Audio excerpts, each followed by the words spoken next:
sold my soul just so I could feel.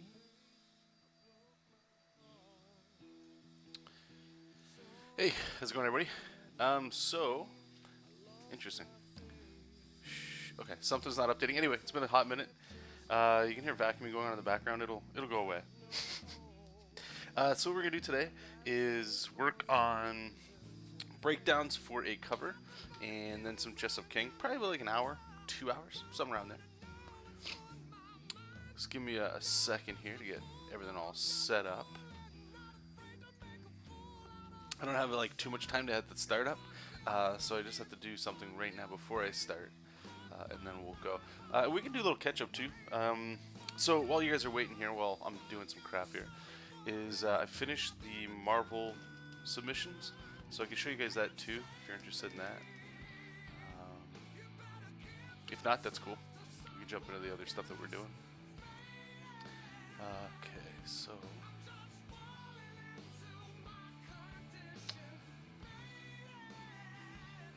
Where are we at here?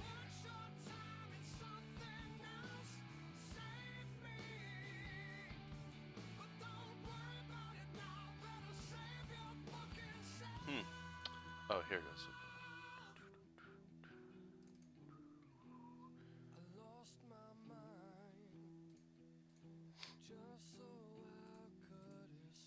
Okay, so get that. Let me click this here.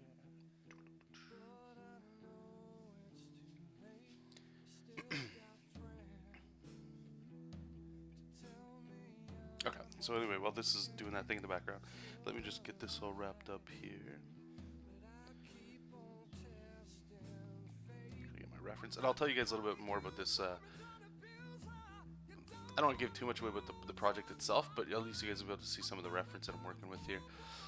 So this one is.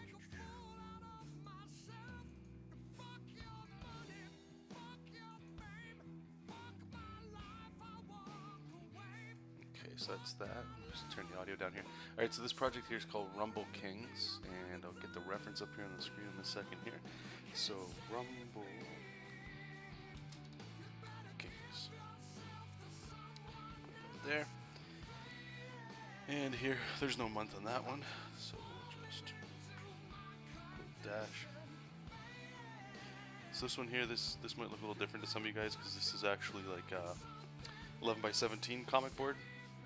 Usually, like if you guys see me working on stuff, it's JESOP King, right? And that stuff's done on 8.5 by 11. Okay, so we got all this here. Now this, I just wanted to.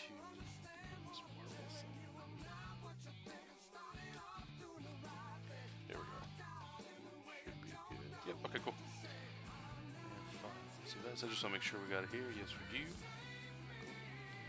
So save it. Alright, so I'll just move this on here for you guys to see. So these are some of the. Okay, so this document here is called a PureRef. It's this black window kind of looking thing. I've showed it to you guys before. You can dump a bunch of images in here and then group them and organize them and stuff like that. I like doing this as opposed to just downloading a bunch of images into your what's it called? Like a folder on your desktop. This to me is way more organized. You can see all the reference at a glance, right? You can zoom in on anything, right? If you just want that, you hit spacebar, bam, you're there. I can have this on my second monitor. You can adjust the size of it, you know. If you want it like nice and tiny over here, you can do that. Right, you know, hit spacebar, it'll fill up that. You can zoom in, this kind of thing. It just feels a lot more flexible than what we're normally used to. Anyway, so what I'll normally do with this stuff is these are the characters that were given to me in the first email, and then he sent a couple emails off, so we got some color. What I'm doing for this cover is I'm just doing inks. Somebody else will be coloring it, but the main thing, and I'll show you guys how this sort of came to be. This one here is similar. It's like a mix of these two, the one we ended up going with. But there's 4 brothers, the Rumble Kings, I guess, and there's this big black dude with an axe in the back, the mage looking Doctor Strange kind of guy. This bald guy, not sure reminds me of like a Raphael Wolverine kind of thing. And then this guy reminds me of just like Cloud from Final Fantasy. Even the sword's very similar, very similar. And yeah, those are the 4 characters there, just springing into action. And then a couple images or pages that I guess the artist that he has, you know, just so I get like a feel for the tone, that kind of stuff. So it's a very, I don't want to say a violent comic, but it's aggressive. So I want to make sure that we get that. And usually that means either a lot of speed lines, or a lot of sharp claws, a lot of debris, that kind of stuff. Okay, so let me just move that over here. And I just want to make sure I get reference set up there. Is that right? Yeah, we'll use that. Okay.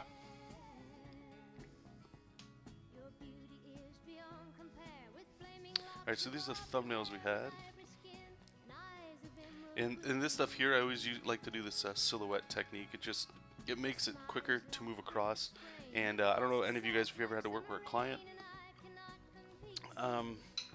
Normally it's not that bad, but when you just do black and white, quick like roughs like this, like a thumbnail, things can get lost.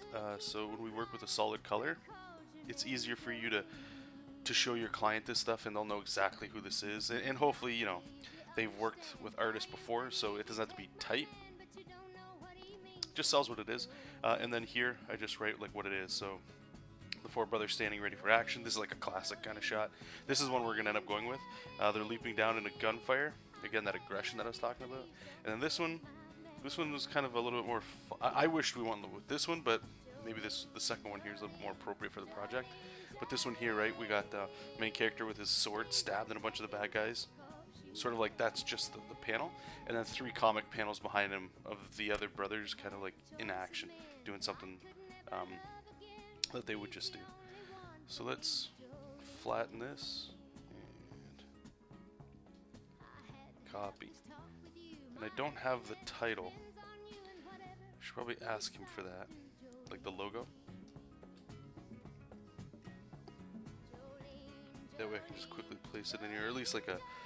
Actually, one second, I might have it that I can just crop from something. Okay, so this would be our thumbnail. Just check, did we get Rumble King's logo? I've got something, I don't know if this is correct or not, but I'll put it in, and if he tells me it's not, then I can get rid of it. Let's go with this here. And we can be pretty gross with this, right? So we can just cut it, paste it, get rid of all that. Now what this is going to let us do, right? Obviously, hopefully you guys can see it. This is going to let us get that idea of placement. You know, like don't draw characters here. About this. Lower the opacity a bit. Get their thumbnail. And I always go full bleed with this stuff.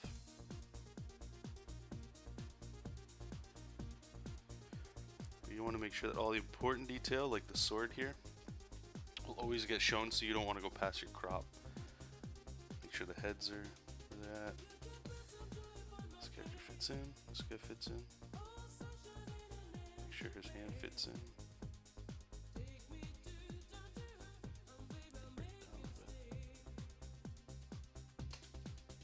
Cool.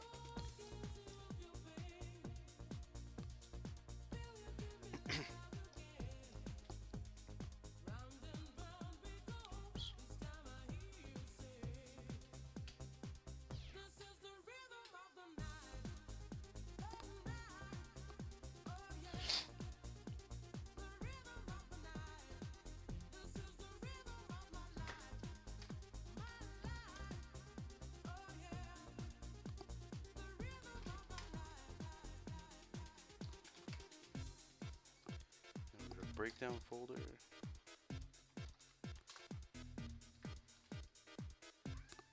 So this just here is like a transparency a layer. Okay, so we're going to use the big lifeless marker here, and then again we'll do this again with just the lifeless one that's a little bit smaller, so we can get more details. This first step is to take these primitive sort of breakdowns here and to turn them into something that we can actually look at. So let's get a reference over here.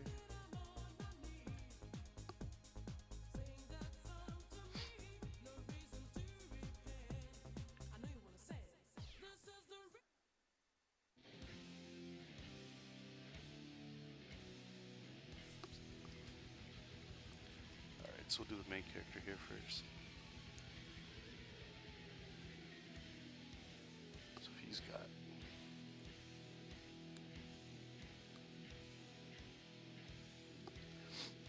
kind of like making this on the bottom here.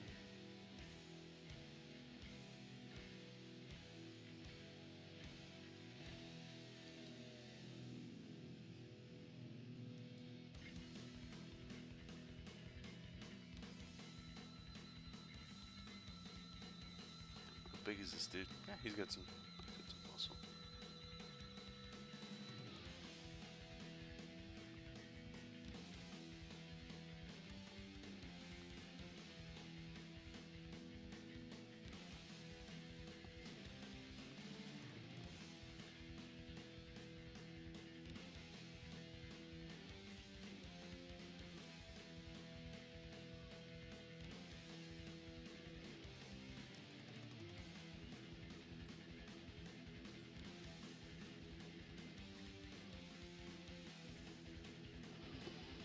One second. Coming in, buddy? Here, you wanna come lay down? Come on. Come on.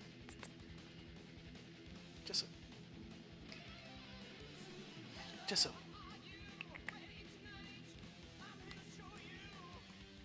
Run up. Come on.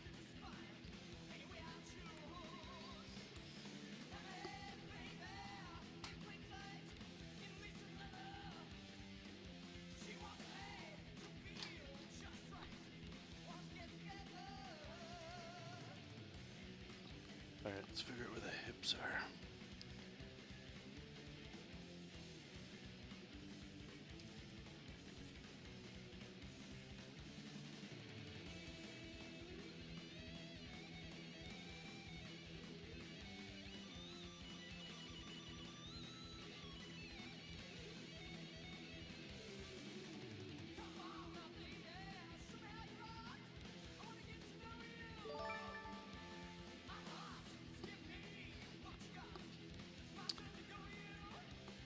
Hey, Draftman, thanks for the follow, brother. I want to see if it updates on here. It's. I thought I'd fix it. I guess not. Let's see here. Maybe I can go in here. Oh, there it goes. Cool. Rolled over. Awesome. Thanks, brother.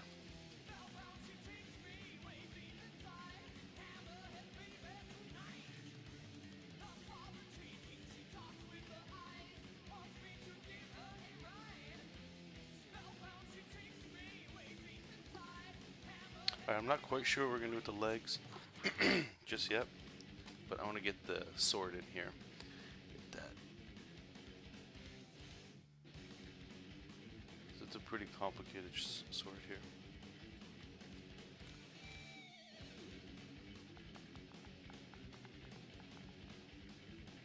Maybe we could just do a lasso here. Okay, so it goes like this.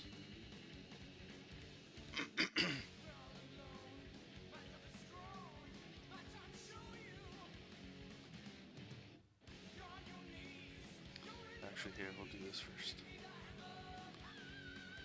Let's draw where we want this damn thing to go. Something like that.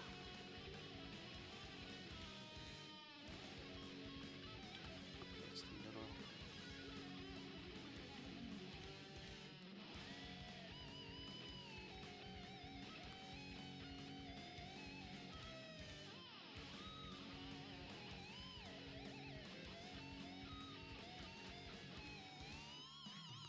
It's almost like a mix between... Hey, Justin, how's it going, man? It's almost like a mix between... Guts' sword from Berserk, Cloud sword from Final Fantasy.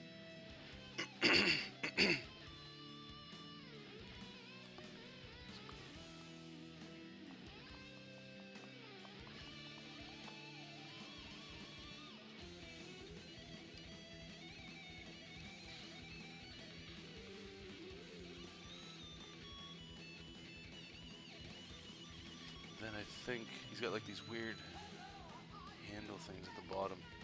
Oh, it's just one? That's a weird looking sword, man.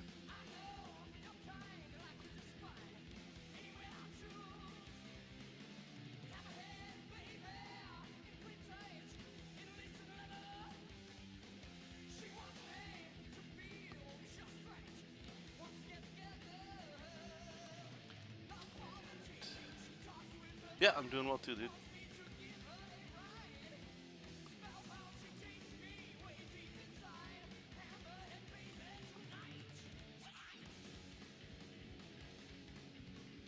Something like that, baby. Alright, let's put the perspective in anyway. And again, this isn't tight line art, right? I just need information in here to get us ready for the line art stage.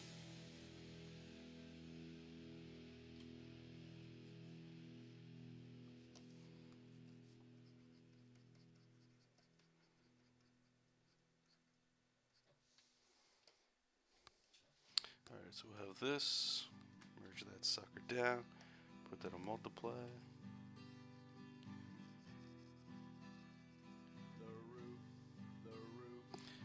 Actually, we could probably keep this one part. No, and yeah, it looks like Ninja Turtles. No, this is a cover for someone's comic.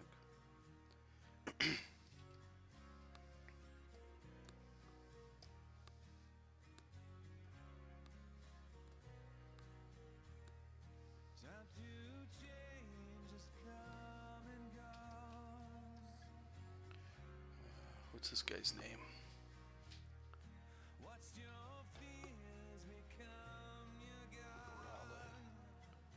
R-A.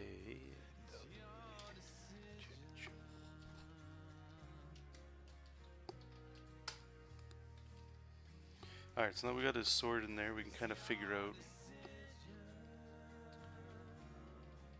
where his legs are going to go.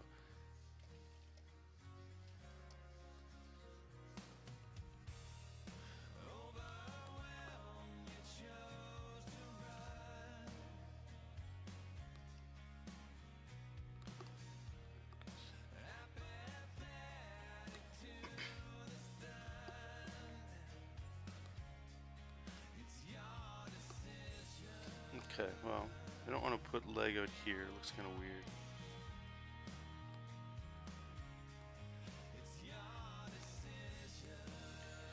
This guy's legs are already... Maybe this leg we can do something.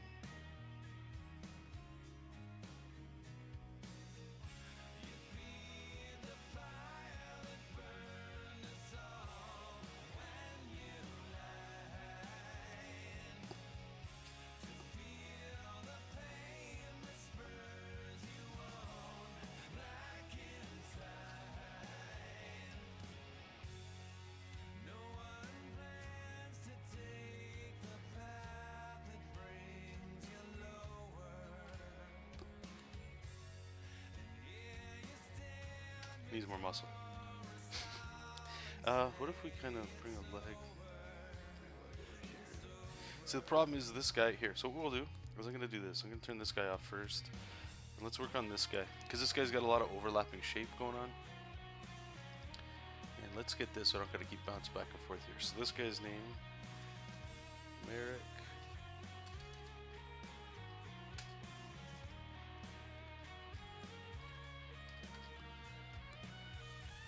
Wizard is... Hey Keeman, how's it going, man? Arlo. And Garvin.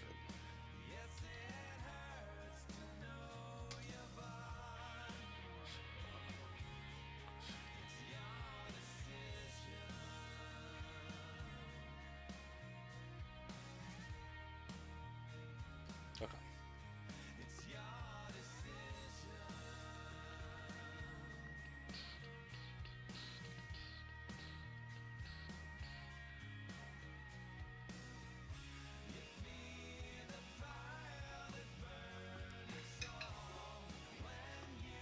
If you guys can't hear the music or if it's too loud, let me know.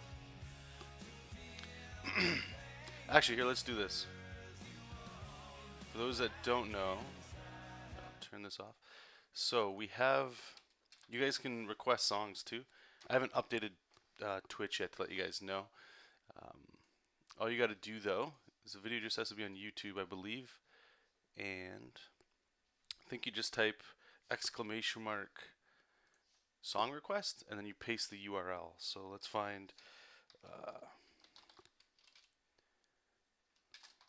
Brotherhood of the Snake.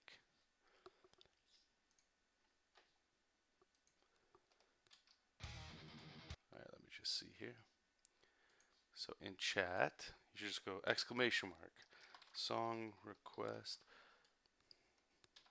I think that's it. I don't know if that's correct. That doesn't look right. Give me a second. You guys probably already know.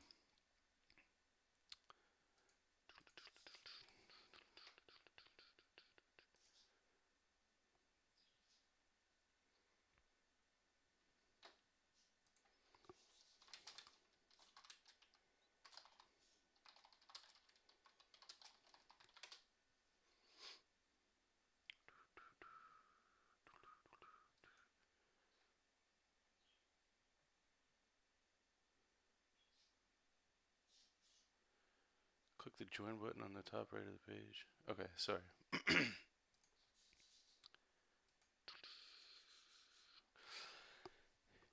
Hey, Catanucha, how's it going?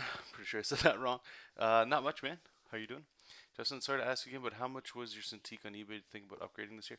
Yeah, this one was about, if I remember, I want to say around 500. It's the old Cintiq model though, the 21 UX, I think it is. So it's just a square. It's 4x3. It's not HD or anything like that. So if you're used to working with the small, like I have the old, these are all the original stuff. That's why it was so cheap.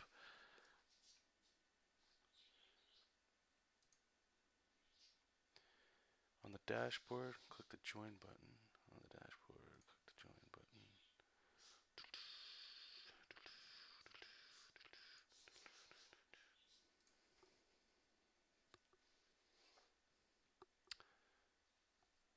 Sorry this is taking so long here, guys. I'll get this set up.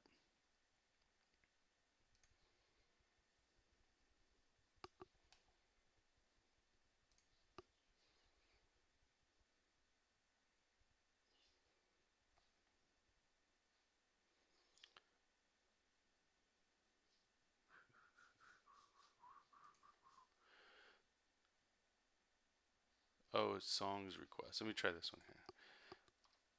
Songs request. Maybe because I have it in capital.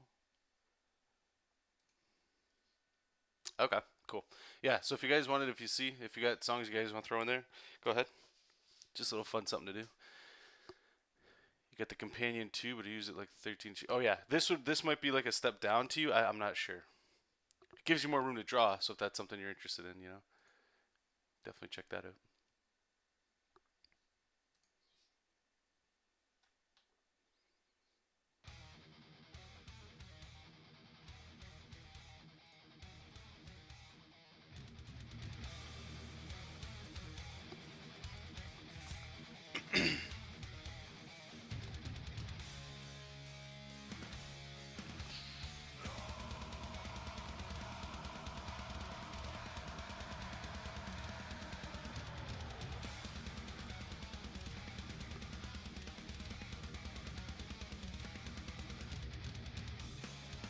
So you see like how this guy's broken down. We're gonna have to add a whole lot of anatomy to this guy.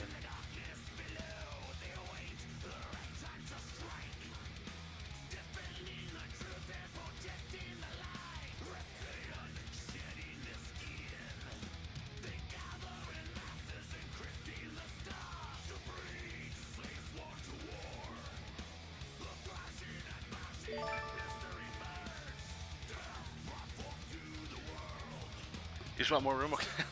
Yeah, then definitely check it out, man. Usually they're on there for they're pretty cheap. Well, don't get me wrong, $500 to $800 of course is not cheap, but I think the more as time goes on, people want the HD stuff, especially if you do color. If you don't do color, I mean, let's be honest. I don't know. You guys know the work I do, right? So it's not. I'm not trying to say that I'm blowing minds or anything like that, but it's pretty simple stuff. So, you know, just know what you do. That's all. Something I like to gauge my purchases off of when I'm successful doing that, as opposed to just like impulse buys, you know. MJ Pullman, thanks for following, brother. Appreciate it. Rolantic, how you doing?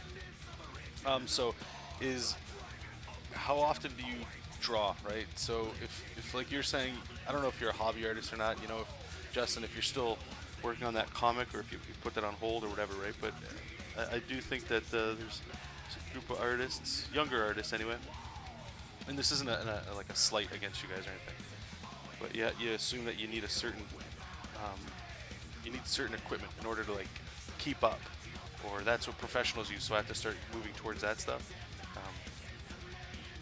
I would recommend the attitude of what the professionals, or something you guys should try to push towards, like always drawing, always being on time, don't miss deadlines, make it serious, you know, treat it with the respect it deserves, because the tools, they don't really matter, and once you get more money, then you can warrant, in my opinion, spending lots of money to get like a Cintiq or something, right? But if you got a lot of money, you know, you can just throw cash around or something. Yeah, the bigger Cintiqs will definitely give you more room and all that. I just hate to see, and this isn't directed necessarily towards you, but I just, it breaks my heart a bit to see artists dropping like serious cash that they don't have on something that they think if they had that, then that would be the reason why they'll start being successful and stuff. And it's in my experience, it's never been that. It's always the attitude that'll get you those things that you want, or the things that you're missing. If that makes sense at all.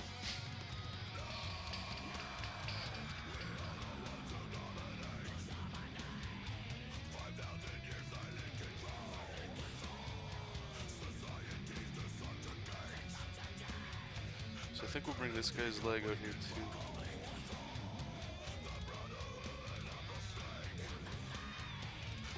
We might actually be able to bring him up a bit, just so I get more dynamic on him.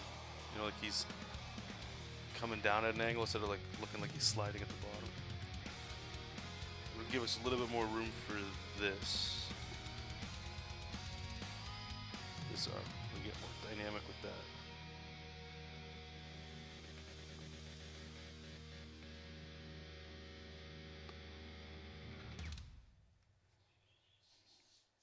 That's better.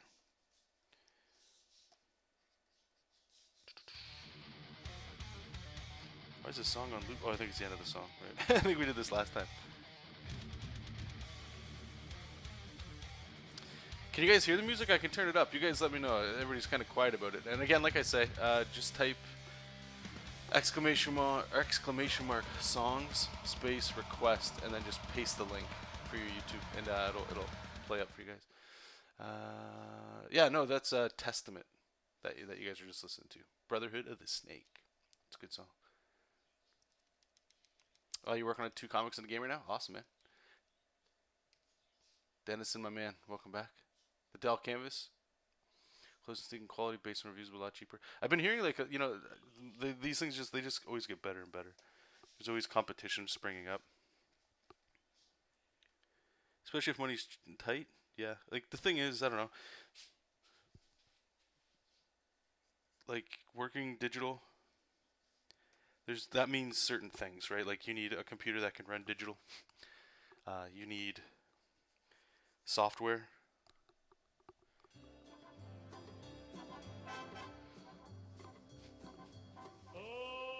I knew somebody was gonna do it right eventually.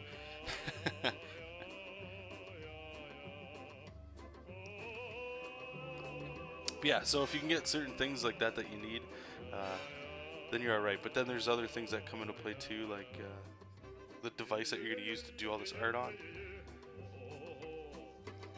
Just work with a budget with art. That's all I'll say. It's very easy to go over budget with art, especially considering if you don't make money from it. It can be very, very expensive.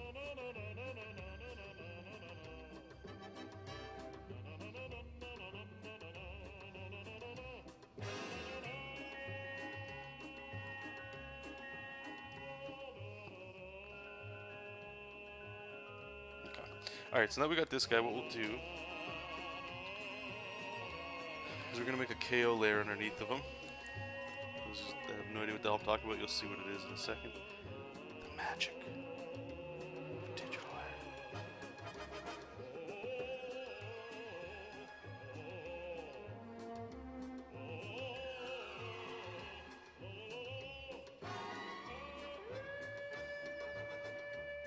This song, man. Alright, so the whole point, while I'm doing this, I may as well talk about it, is I'm putting, it looks like a white background layer. Right here, I'll turn it red. I think you guys will see it. Oh, guess not. Okay. So it's just filling with white, and this layer is on top of everything else. So I can move this around, and it'll block out what's behind it. Now, why this is important, right? Like, I'll show you right away. So the character we were drawing before, you see how things are moving? Like, they're gone. If I move this guy around, see how he's blocking everything around him? It gives me freedom to move around and try things, right? Like, maybe I want him more like this. And once we get more characters in there, I can manipulate a little bit, because one thing I do notice some of you guys go through, and what I went through, and why this is so, why I enjoy it, is you always got to start from something, right? And usually it's like a thumbnail or some scribbles or garbage like what we're looking at, right? This was done at such a small scale that certain things weren't thought of when we were doing it. So like composition was thought of, like the angle and all that. But once you get in here, like the anatomy's all messed up. And once you get in and you start worrying and fixing those issues, new problems will come up. So just taking this and building off of this is great, but you have to have some flexibility. So working with this sort of thing, for me, helps a lot. Alright, so we got that. So now that I have this, I'm going to just, actually, can I turn him red? Yeah, I can. I'm just going to drop the opacity a bit, just so I can still draw through him, and you'll see what the hell I'm talking about. Because remember, the reason why I stopped working on that guy was because I didn't know what I was going to do with this guy's legs, right? So now that I have this guy's legs over here, we might be able to just adjust some of the stuff in here.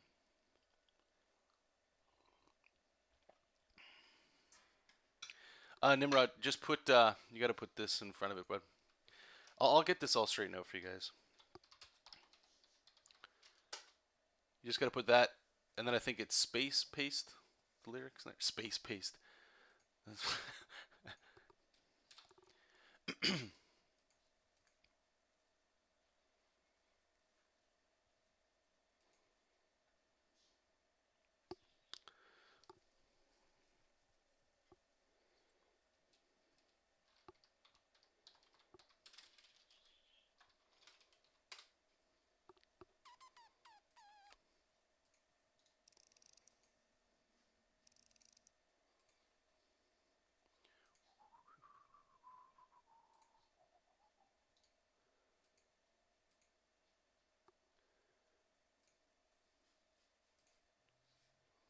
I still have my Huey on.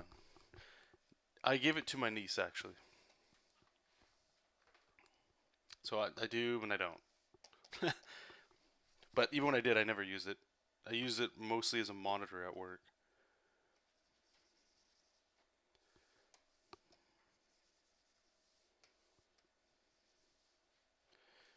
Where's this guy's legs? Over here.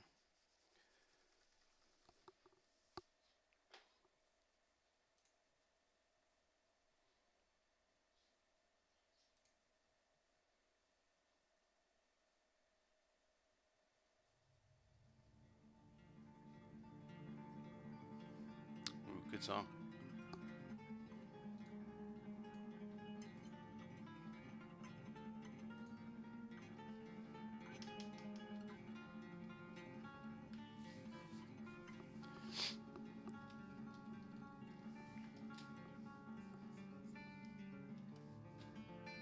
So if we put like a leg way up here, that's weird. Maybe we can put like another leg this way. I'm almost wondering, like, now that I see this, maybe we can just change this guy's anatomy altogether here. Maybe he's just leaning backwards.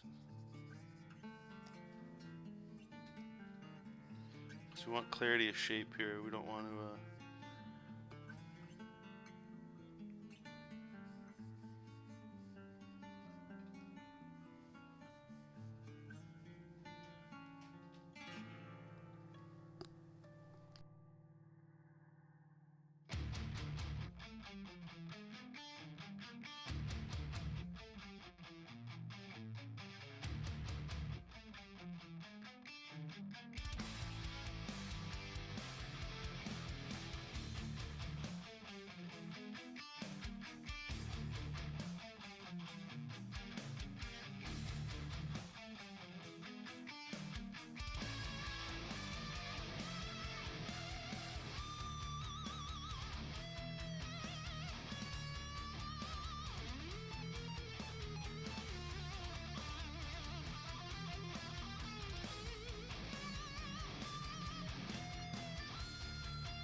Had to make up for the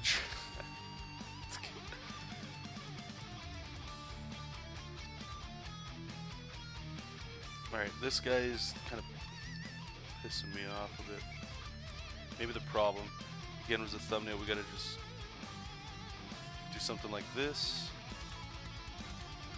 Because I don't like hiding bodies behind things like this. We get like a whole... We're missing out on some awesome action, right? I think I do kind of like the old Jim Lee. You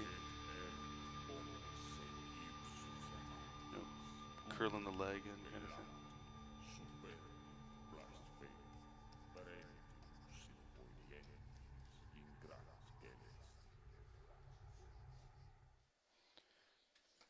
Maybe we could try something like that.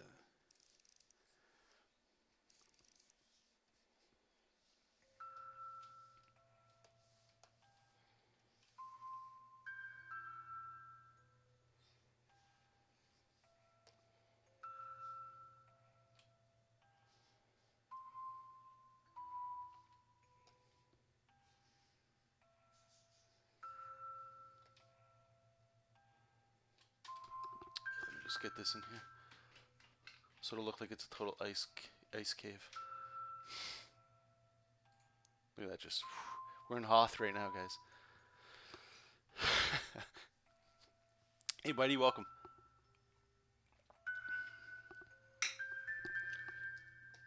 Alright, so I got notified that we'll be drawn for a little bit longer today. So what we're doing today, for everybody that's now in the room, we're doing the breakdowns. So I got the thumbnail. This is what I consider the breakdown stage, where this is still rough, but there's details still missing. So we're going to do one more pass, and then this is done.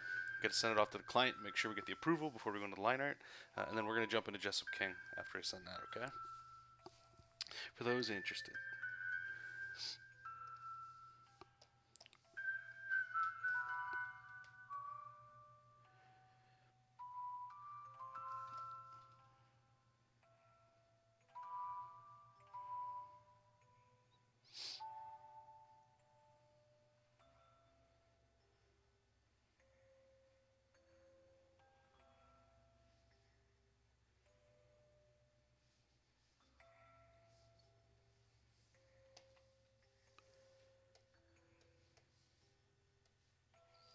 Right, so here's just another example.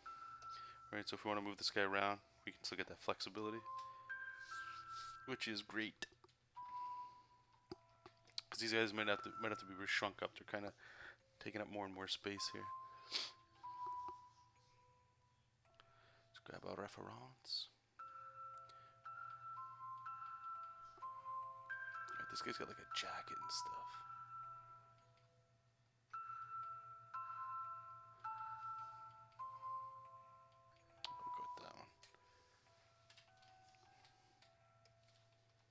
Alright, we'll turn these guys off.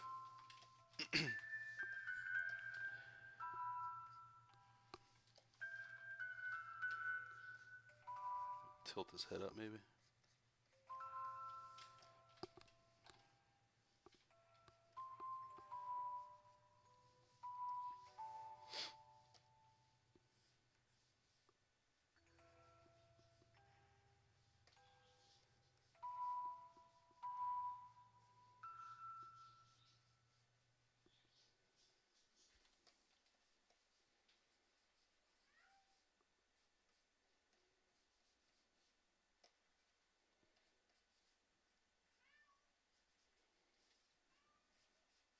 JESOP. Yeah, did this song not kick in?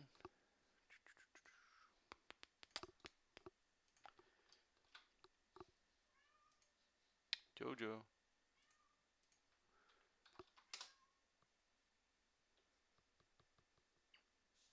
Here, get another song.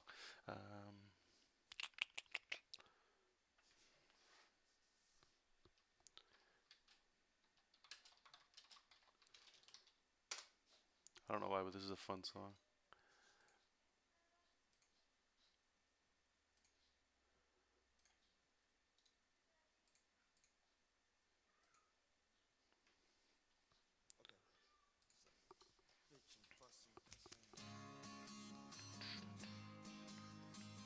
Alright, I don't know if this guy has any kind of like weird hand gestures like a Doctor Strange, so we'll just make something up.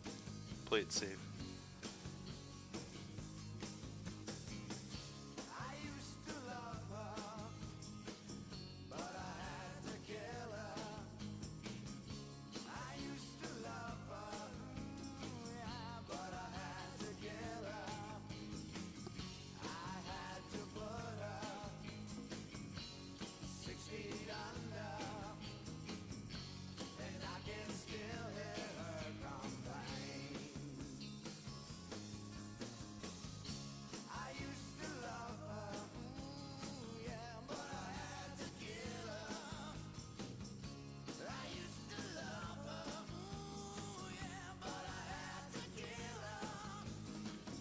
Just needs more like power to this.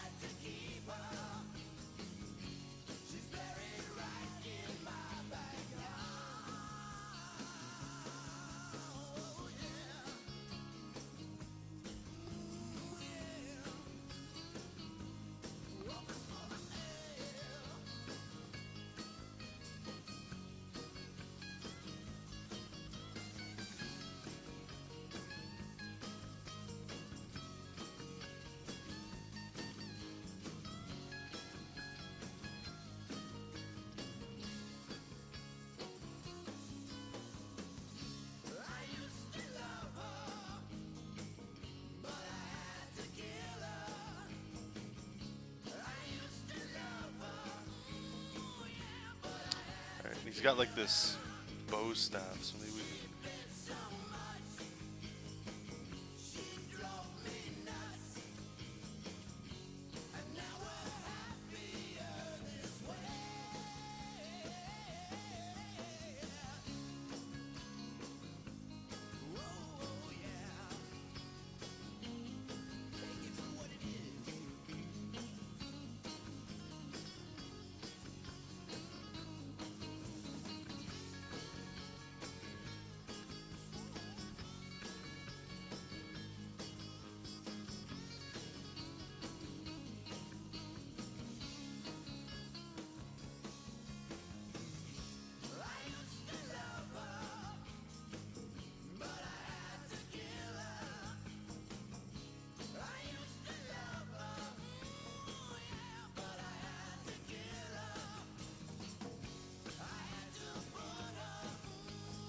something like that, maybe.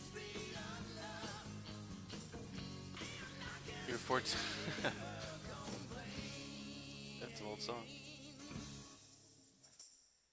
I wish there was like something I could have with like the songs auto keep going. Let me check, see something here. Cause there's just filler, you know what I mean? Settings.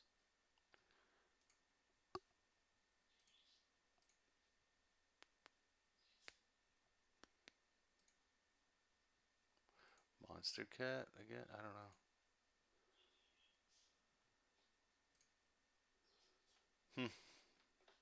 Playlist.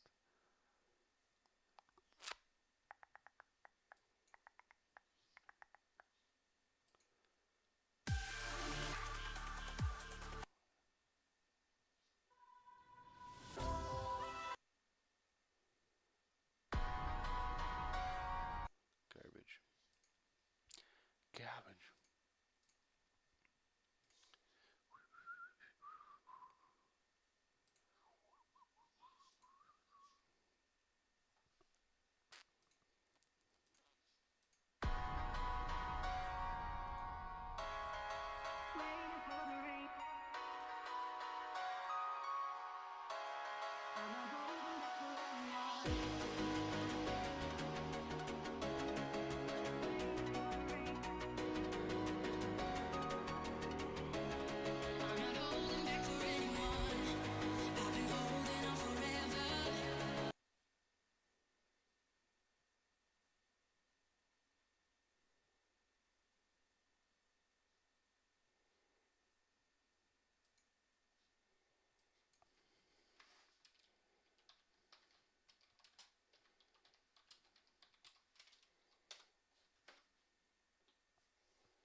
Sorry, we're definitely gonna get back to drawing. Just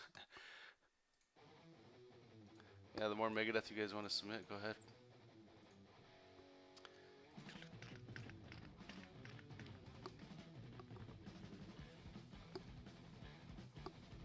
Why does this one sound so like?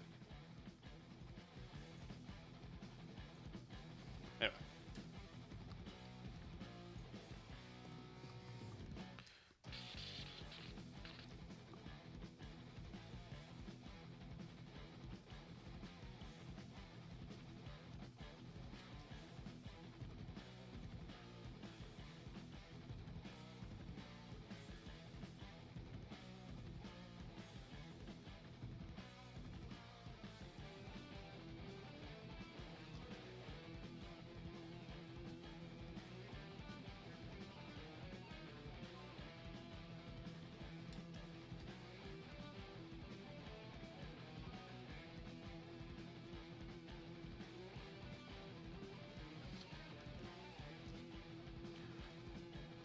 Alright, last guy.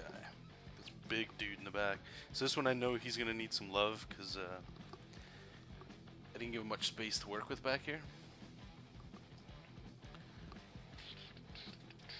Alright, so let's give him a big ol' torso to start with.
Actually, that might look kind of cool if we bring the axe back this way. These guys all got to get shrunk down. I can just see already. It's getting out of control. Alright, let's take a look at this axe. Big ass axe.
big guy in there, get his axe.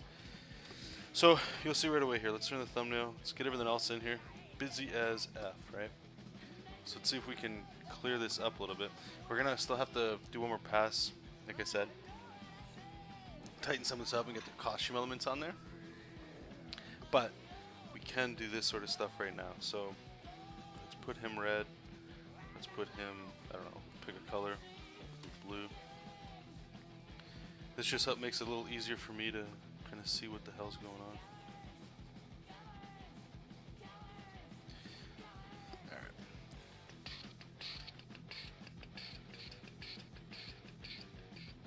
Alright, let's bring this guy back a bit.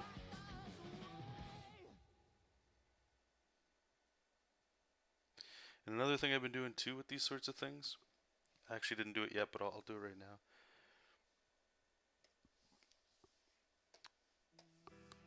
Is we're gonna crop the crop. There we go. Right. So for those that don't understand cropping, or masking, I should say, mask the crop. The crop area of the page, right? So I can move him around and he'll get blocked out from. So for those that don't know, on a page, crop is where if you want something to be 100% seen, it has to fit within the copy lines. Then there's the cropping line that gets the cropping is like the extreme edge, and the trim line is what gets cut off by the printers. And the trim and the what do they call it? The trim and the copy line, they can kind of depends because the things are just going so fast that there can be offset. Anyway, so whatever's in the main square will 100% be seen. Everything else is whatever. So I just want to make sure that the characters themselves are 100% in there. So if I crop it, I can move these guys around to make sure that they fit inside. Hey, Pillowhead, how's it going, buddy? Doodles, welcome. Welcome, welcome.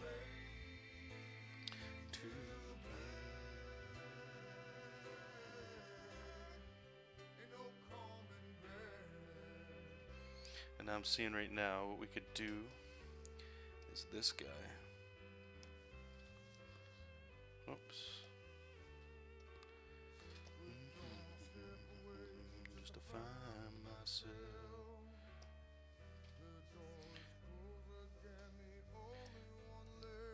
What the hell? Can actually get his leg back here.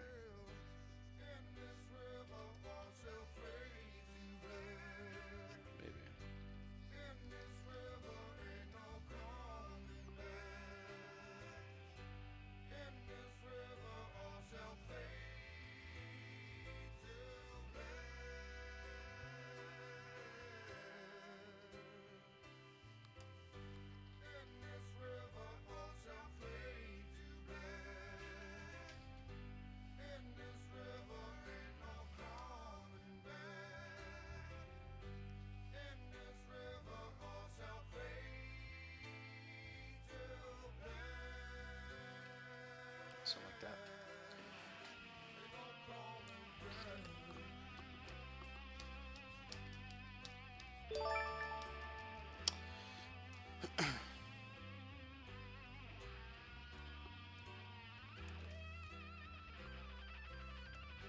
Remember, guys, song requests are on too if you guys want all the new people coming in.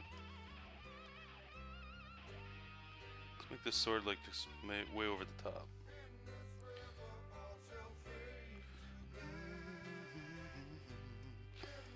Arlo. Sketchbook LP, thank you for the follow, sir. What? It's like you're dropping off a bomb. Okay.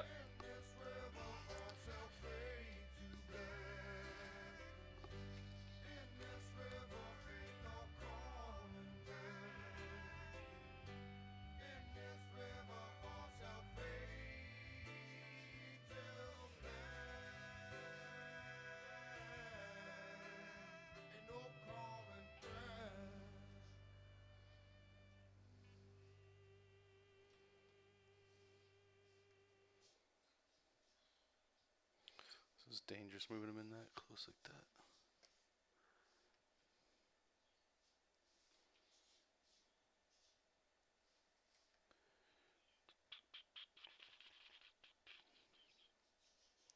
So make sure we got room for the big guy back there.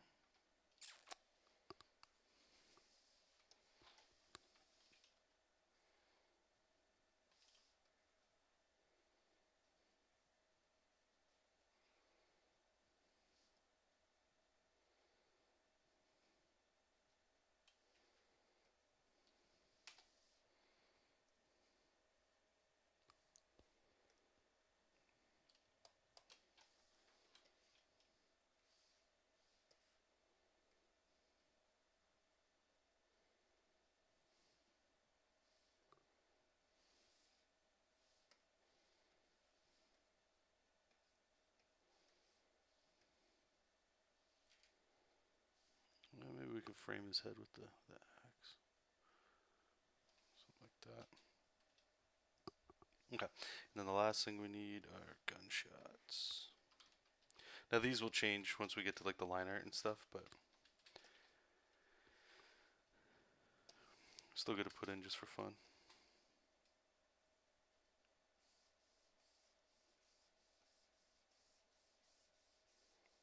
I don't know exactly where they're going to be just yet, but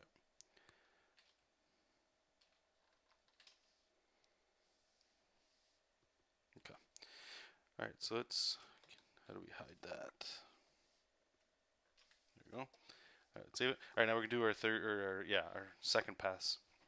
I'm cleaning up this anatomy. Turn that off. Turn that off. Turn that off. Turn that off.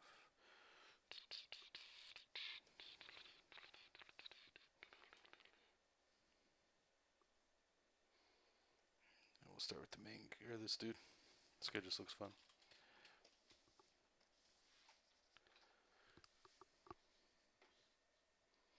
Nabu, welcome, welcome.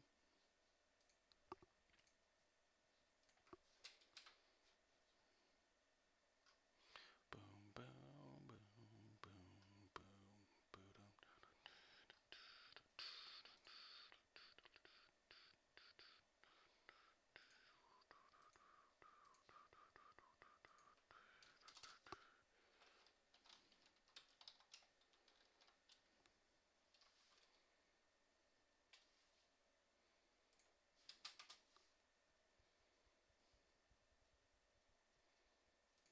I just feel like I keep doing it wrong, eh? I'll eventually learn how this works. So like that. There we go.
Generic heads are pissing me off.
Zendesco. We're working on a cover. Second.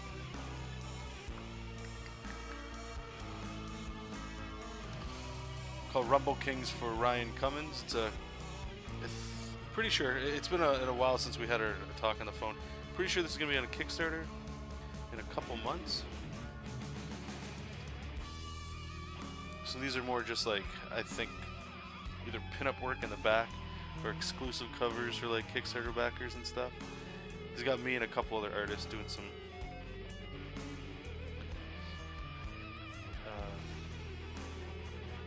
artwork for him. No, I have not seen. I'm not a fan of that. To me, it didn't look like a. I don't know. I'm just not into DC superheroes.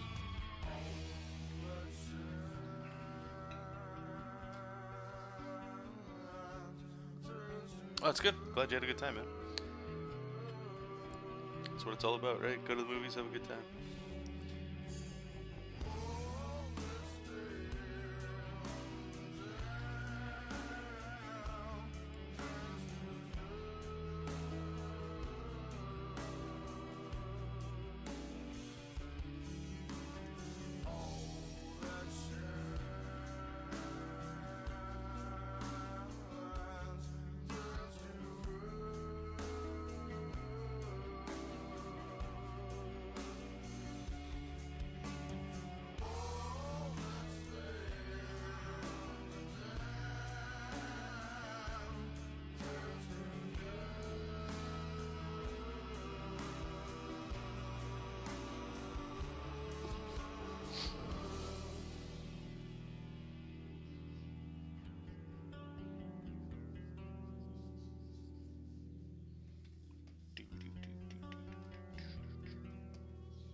Hey, Michael, how's it going, man?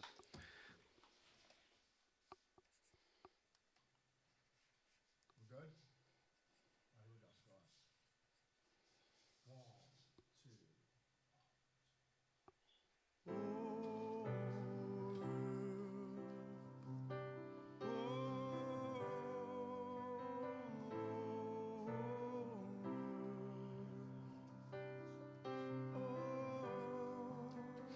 All right.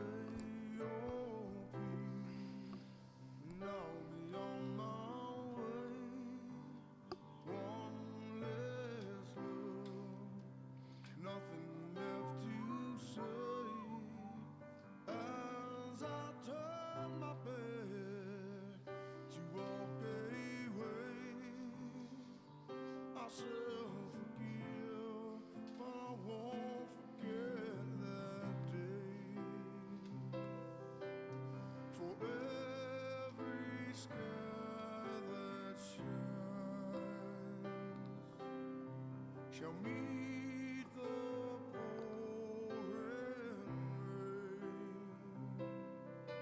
For my will shall never break, though it may bend.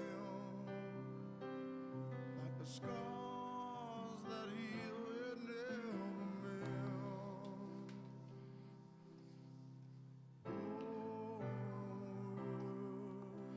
Just trying to get this guy's costume down.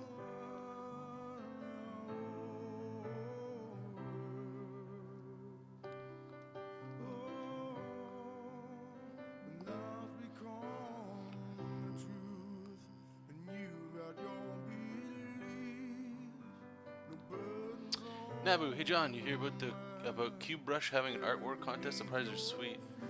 Look fun, but I see their 2D section mostly paint illustration here. No, I don't really follow those guys. I highly encourage you guys to all, I mean, anybody that's interested in competitions and stuff like that, by all means, like, they're a lot of fun.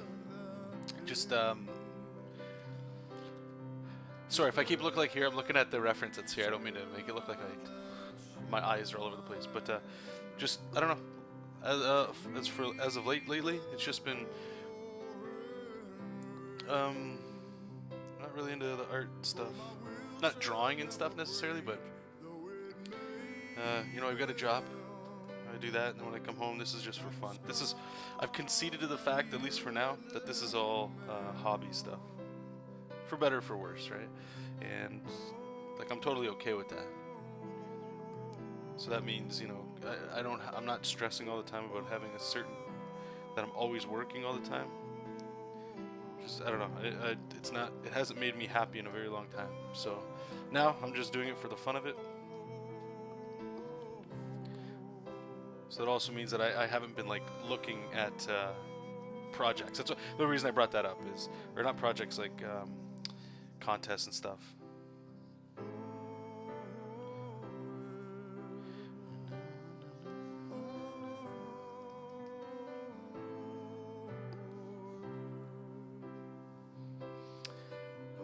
Mega shitty.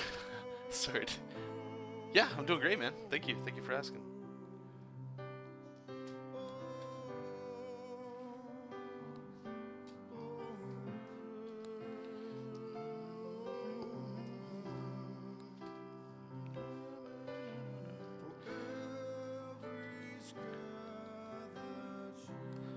What else we got here? This guy's got a lot of shit going on.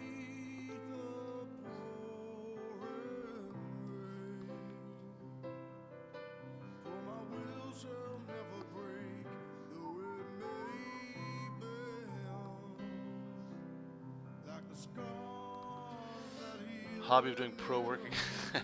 Well, you know, no, not even pro work. No, I'm not, like, I haven't done anything, right? It's just I think I know what you're saying.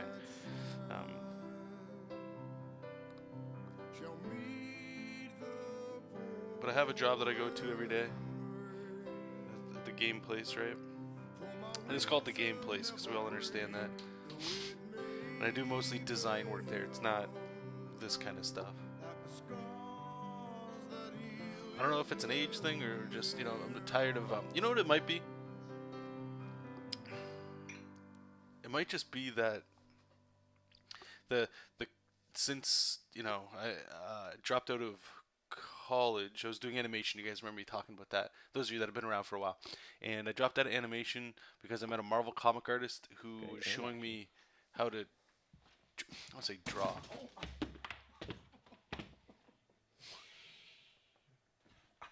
Get to the piano in a second. 1 second, just pause that. Anyway, so he was showing me a lot of how to draw, and that was this. When I went into animation, it was because I wanted to do something in drawing as a job, and it took me many years, like frig, maybe even 20 years, 15 years, to realize that it wasn't the animation or the comics, the art job that I was interested in. It was storytelling, you know, and helping convey story, and that's a big difference. But anyway, I dropped out of that, and then he started showing me a whole bunch of stuff, and that was great. I blew up big time in just comprehension. It's kind of like I look at it a lot, sort of I suppose how some of you guys are doing art right now, where it's you find something, especially online. Man, online right now is just huge for this kind of stuff. And somebody shows you something about like how to draw, and something just clicks, you know. So he was showing me a lot of that, and it became possible, you know, like drawing became like this could be a thing, and it was fun. I was learning like shadow and rendering and all that stuff at like a super fast rate. But anyway, so I just started focusing a lot of on art and stuff like that, especially comics and trying to get there. And the thing that would happen was that you know I still needed to feed myself and pay back my debt and all that garbage. So I would take on like jobs. Right? And for a lot of time, I was just either working at a factory or had multiple jobs. And I'm not complaining. I don't want this to sound like I'm complaining. But I would do those things. But on the side, I was always working on the comics because the comics were like my way out. Comics were my if I could get that job doing that, then I could quit all that stuff and just do comics, right? And I think a lot of people fall in that boat. Um, but anyway, so that didn't stop or hasn't stopped for many years, and even now to the point where you know, I make good money where I'm at right now.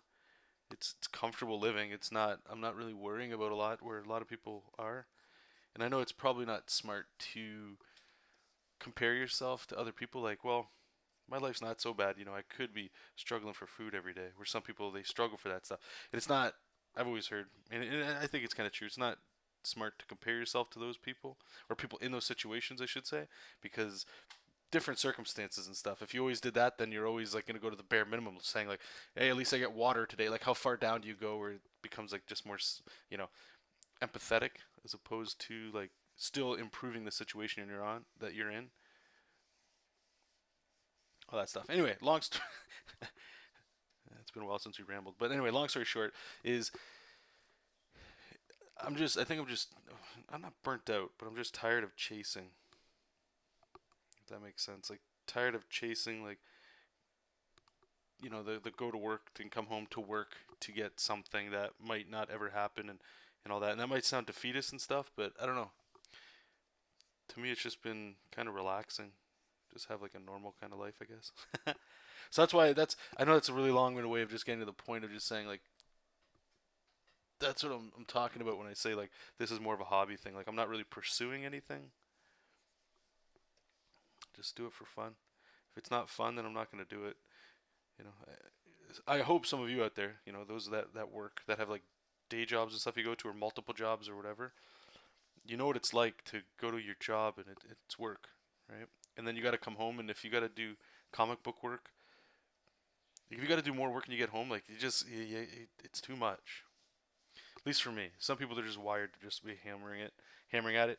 And I mean maybe just because I've been doing that for so long that I'm just tired of it now. I don't know.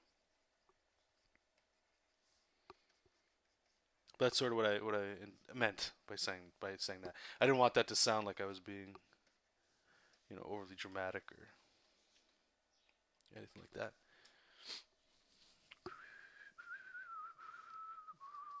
Yeah, we do mobile games there. Stereolock, how you doing?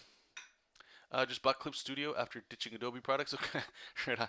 Trying to find people who work on Clip Studio to learn from. Any chance you can talk through what you're doing here? Yeah, whatever. Okay, so you sound like you're somebody that's just following me for the first time. I've got a YouTube channel. There should be links below. I think it's like 7 years now, maybe 7 or 8 years of content on there. A lot of it is Clip Studio Paint. Might have been Mega Studio 4, so you can go ahead and watch all that stuff on your own time. But if you got something specific you wanted to ask me, by all means, you can always ask. This is always an open door. Nimrod, John, still waiting for my answer from Foot Clan to kidnap. Maybe one day. Maybe you never know what happens, right? Maybe there's conventions or travel or something. I don't know. The hand, they get stuff done. Yeah, no. Gotta get a Fed on the job. Bitey, makes sense, man. You can always push harder if when you want. Yeah, that's just it. Right now, this year for me, what I'm trying my best to focus on is losing weight to get healthier, and that one is still a big. You know, it's easy to come home and be burnt out and not even I've been trying to go for walks every day, all that stuff, and that's been great for like mental health and just overall just relaxation. Um, but definitely got to get some stronger cardio in there, get my heart back up to where it should be.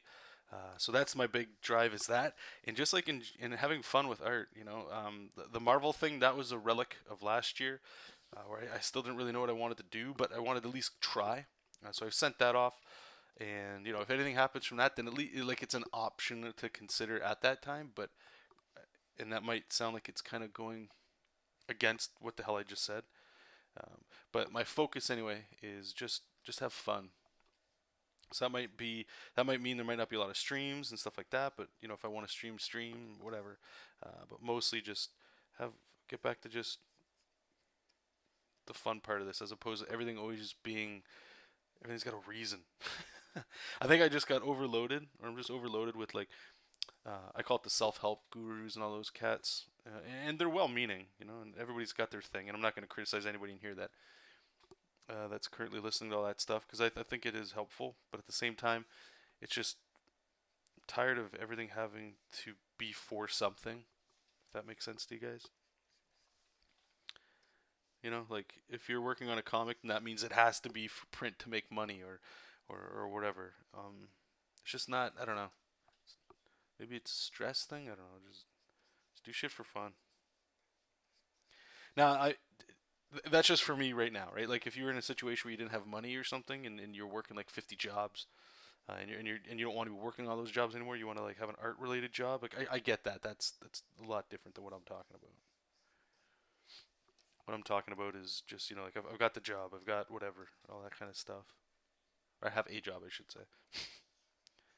I don't know, and I think that's just as an artist, maybe just as me. I don't know what the job is.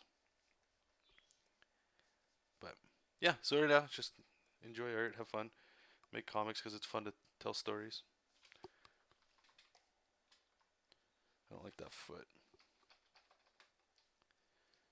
Let's bend it the other way.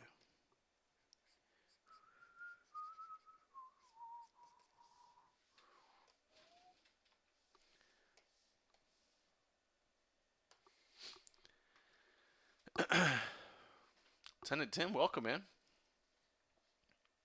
Doodles, yeah, I do the go to work, come home work thing. It's exhausting. It is, and all that's being said, you need to work on like if let's say Marvel's something you want to do, right?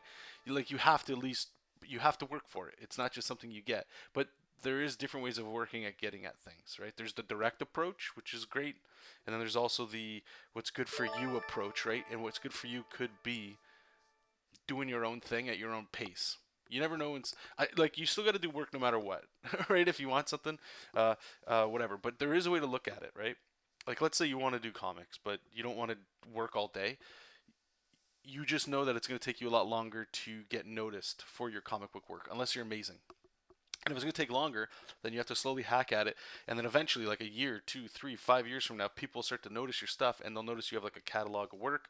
And then it has that illusion that you've been just hammering at work, right? It's been consistent but slow. It just takes people longer to kind of find out about you. And there's nothing wrong with that. I don't think there's nothing wrong with that. It's different than the other model, which is, and I don't think one's right or wrong. You just have to know what's good for you. Everybody's situation's different, right? The other model is 150% work effort all the time, because in reality there are other people working that hard too, right? So no matter what, no matter what, if you're competing with other people, and competing usually means money, attention, because attention could mean money. Attention could be just what the actual word is just people checking your stuff out. But if you want to compete with people, you're competing with trying to get their attention away from other people, and other people most likely that are very aggressive with this stuff, they're putting in a lot of hours, and unless you can mirror that, I don't want to say there's no point in doing it, but you just have to know that means it's a longer burn for you. So there's got to be something else in it for you. Either it's fun. It's got to be fun. If it's not fun, then like it's either fun or you're putting in lots of hours to make it work for you. That's the way I look at it. At least it's been my truth so far, and just for me. I know it could be different for everybody. It probably is different for everybody. But again, I don't think one's right or wrong. You just gotta ask yourself more questions, and then that way you can figure out what sings more to you, I suppose. Okay, we had a couple followers here. Hysterical Lockwell, thank you for the follow. Akomi, is that how you say it? Akokomi? Economy. Jeez, great. We'll learn reading eventually. Thanks, guys. Thanks for the follow. Lieutenant Tim, hey John, I've got a question for you. I've had some people selling fan art that I've made on eBay. Ooh, okay, that's not good. Since it's fan art, I assume I don't really have any legal grounds. Do you have any experience with that kind of thing? I'm not worried that much about stopping. Just curious how you would deal with that. Well, it's serious, right? Like, somebody's still taking your art. And I don't think you can take somebody to court over that, but the next best thing that I would recommend is every single social media account, make a campaign for like a month. Sit down today, grab a piece of paper, and just schedule out throughout the month, like 3 to 4 times a week, that you're going to post similar but different content, saying like, these guys are stealing. Go to their fan pages and let them know what kind of piece of trash they are, all that kind of stuff. That way, it's in everybody's feed for like a month, and everybody's aware of it, and you'll be surprised. Like most artists, if they heard what you just said, they already want to go with pitchforks and torches after those stealing thieves, right? Those bottom feeders. That's what I would do. You just try to give them negative attention, and it might scare them away from doing it, but it could also you don't know what the reaction that could be. People could hear that and they could go to that person's eBay account and start red flagging them, giving them 1-star reviews and things like that, right? So that's what I would do. That's what I would do. It's not dirty tactics or anything like that. I mean, they're stealing your art to profit. Yeah, I mean, maybe that's where you started with the fan art. It's stealing a concept, but I don't know. I'm in the boat that I don't think concept art is, or not concept art. Sorry, fan art is illegal. I think we always end up talking about this thing, don't we? I don't consider it as illegal. I suppose, I don't know. See, now this gets in the whole thing, but that's what I would do regardless, even with the shady rules of fan art.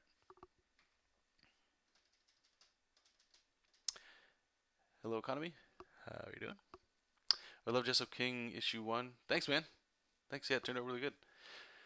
Stereolock, just having a quick look through your YouTube stuff. Currently, just trying to get my head around inking. I like how the ink mechanics work, but just getting to work how I'd like them to work is tricky. Guess it's just practice. Yeah. Oh, thank you. Appreciate that. Fuck, words are getting tough today. What is it about the ink? Like, if you got rid of Photoshop, I've always heard, and it's been my experience too, that the inking in Clip Studio is just, I'll say far superior, but people generally leave Photoshop specifically for the inking in Clip Studio. So what is it that's giving you a little bit of trouble with it?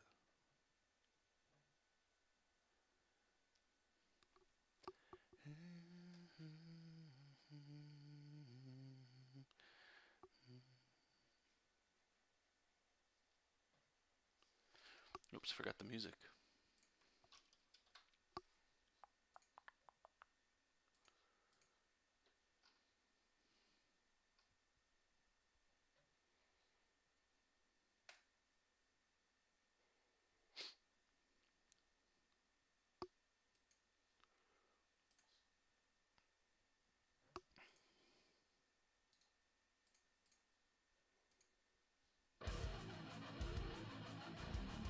The self-correcting mechanic really helps. Sometimes it's overly sensitive. Okay. Do you know how you can adjust that, or you're not sure just yet? Like for me, I usually just have it turned off. That's me though, and I know why. So people prefer it on for sure.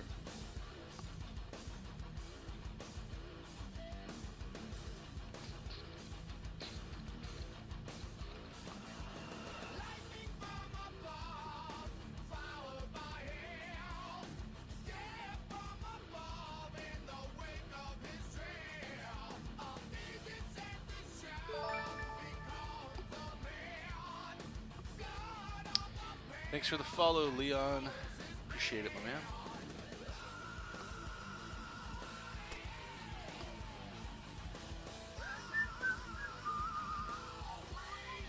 Alright, I think this is enough.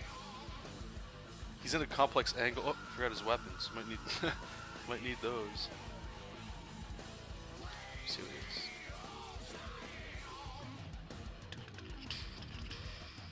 is. Okay, a good friend Michael saying, I think I have a solution for a quick rise and getting noticed.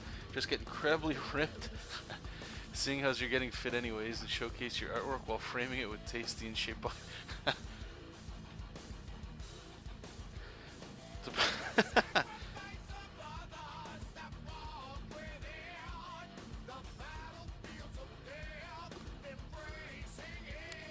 It's a thought, that's for sure.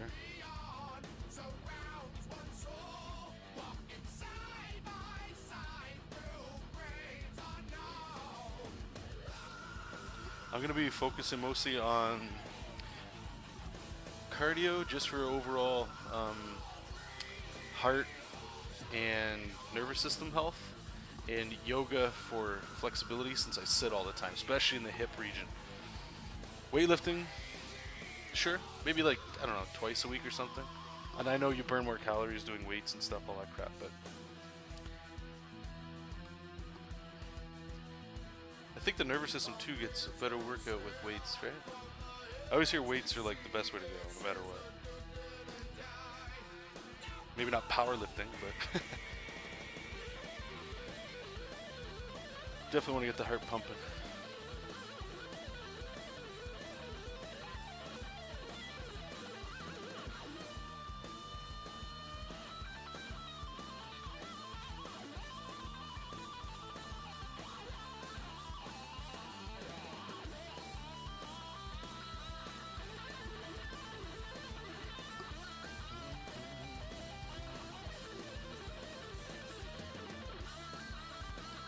Real life Zangief, you got this thing is a hot mess, man. When you look at this, like, I got the worst beard ever. It has like this it's like a double beard thing going on. Those of you that have beards, maybe you guys help me. So like from the side, this part here, because I got curly hair when I had it, it folds forward like that. So this part, the chin, comes down and then it rolls up. It looks like you know, like if here's my nose, the lips. This part comes down like it would, and then this part goes up like this. It's this weird, like, that kind of shape. It's like that, but it, like, this part right here, it looks worse. It's like that, and then there's this gap. So in the front, it looks like it comes down, then it floats. That's ridiculous. Probably looks, like, really bad.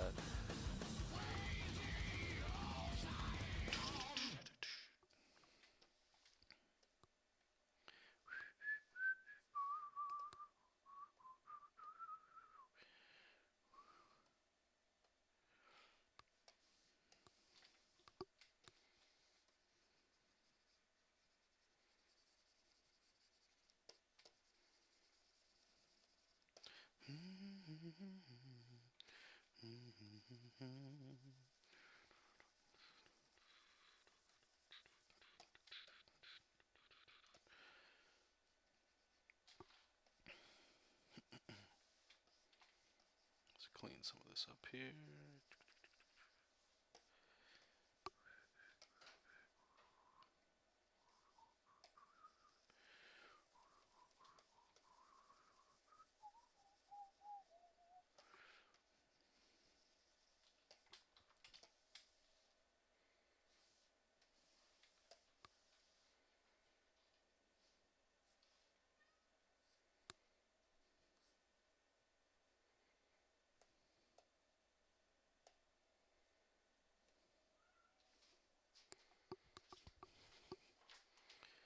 Coming in, buddy? Here, you want to come on up? Come on up. Come on. Coming up? Jesus. Okay.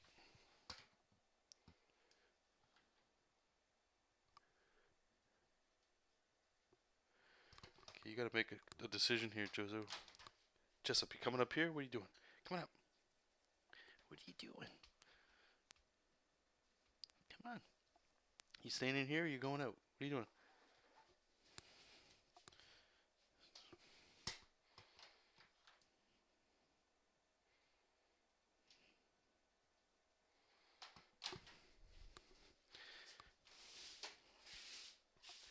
cats, man.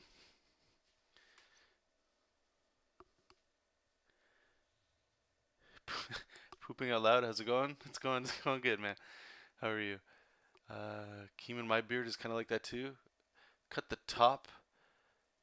Cut the top beard and let the bottom beard fully engulf the chin. I know, right? So what do you do at a Keeman? You just rock it. You just do what you got to do. Can you grow the bottom beard long enough to braid it? That'd keep it straight. Maybe that's what it is. Like I got my girlfriend got me what's it called? Beard oil and stuff for Christmas. It helps keep it straight, but it looks odd. This is definitely one of those things where I have to blame all the males in my family for bad genetics.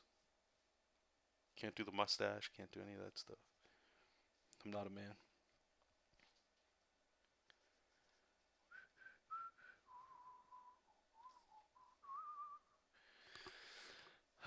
Trump beard, oh god. Cardio, try the punching bag. Get movement in while you're punching. That way you're incorporating cohesion between the upper and lower body. It's a complete body workout and really get your body and brain and body synapses firing. And it doesn't seem like you're working way to it. I don't know if we have a punching bag at the gym I'm at. I don't think we do. I'm pretty sure we don't, yeah. Because I've never seen... punching bags always seem like something that like everybody would use, right? I don't think we do.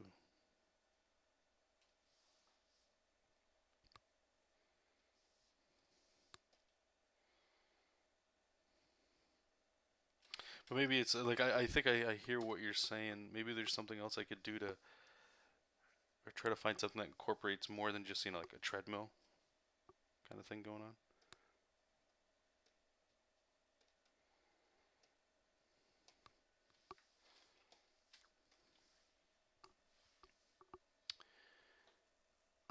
You could do what the new Spider-Man did. You go get those things that you attach to your body that stimulate muscles.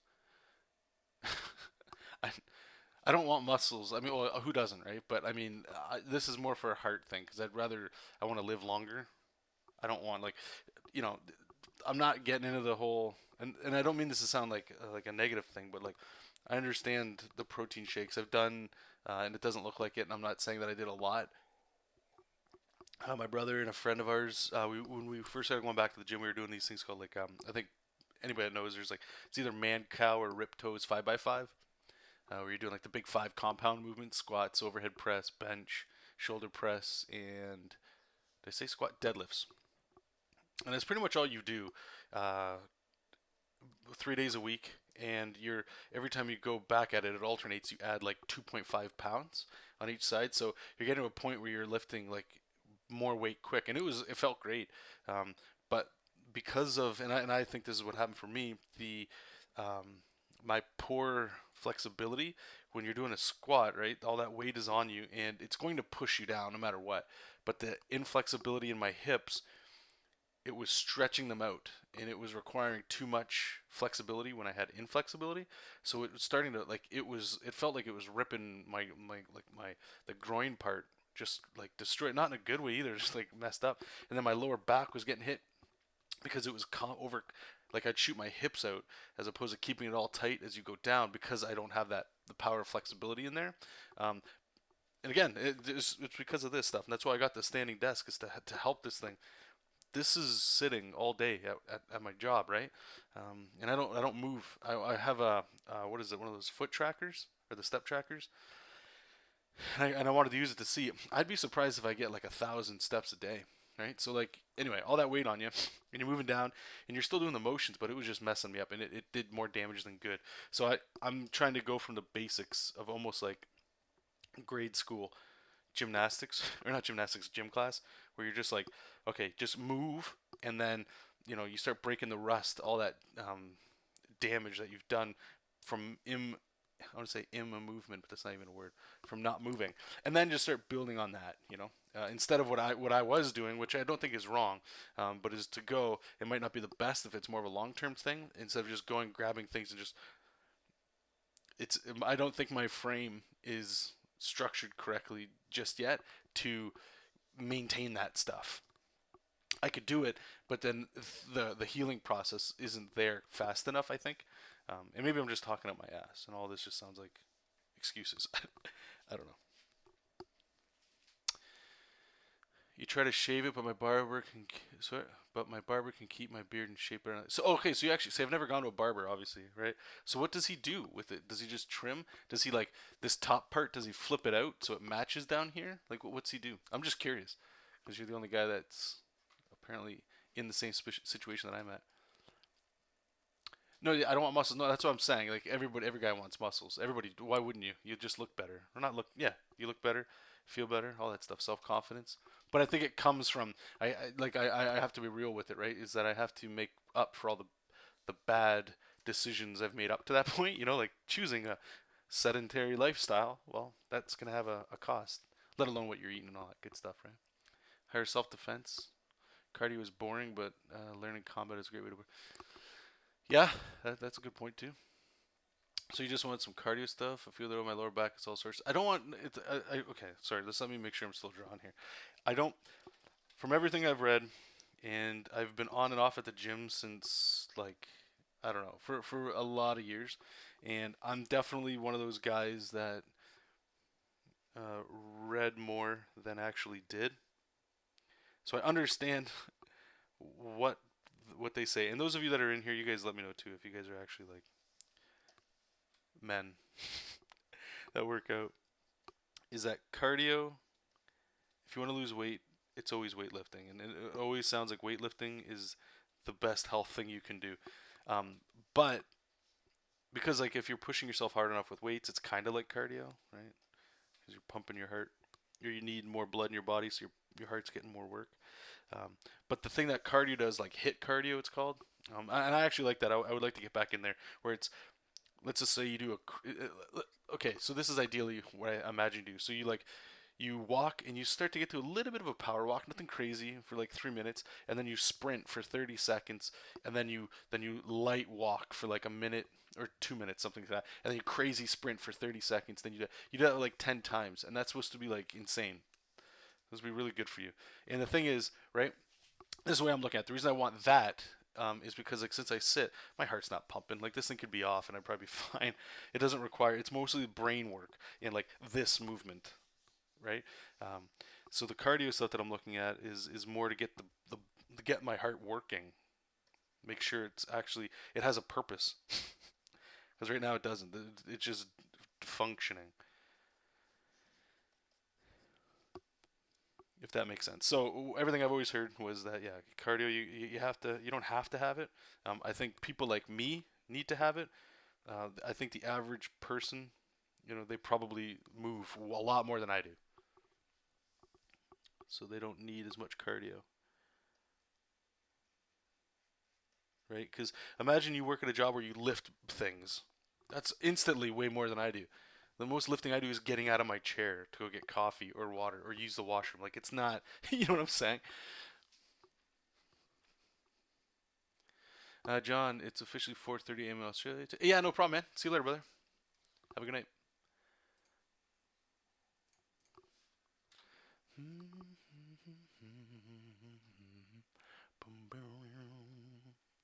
It's a good song to listen to here.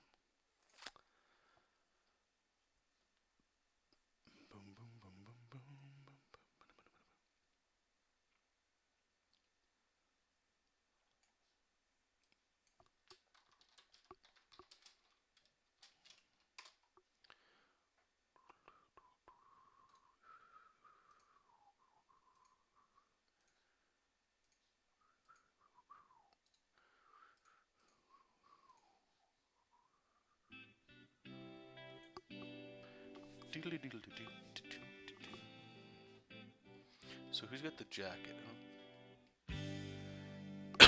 Excuse me.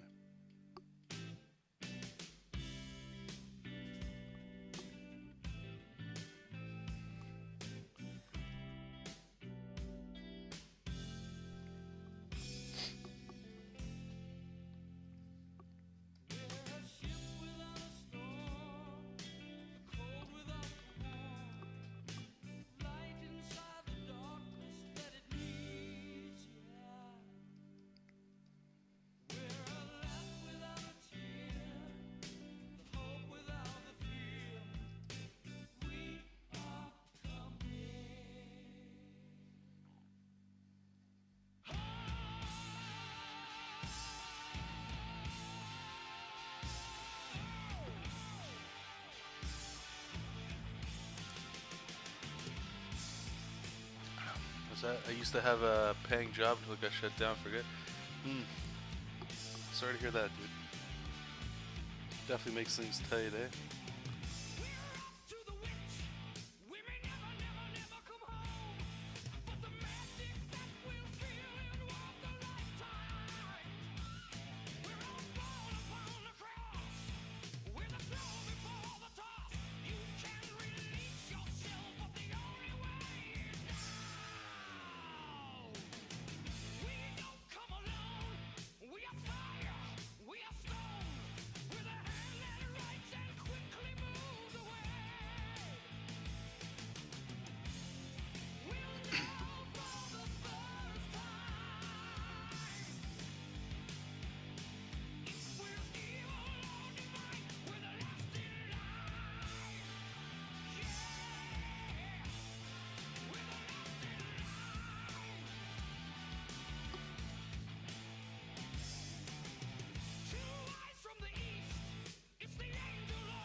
Dio from JoJo. Oh man, nah.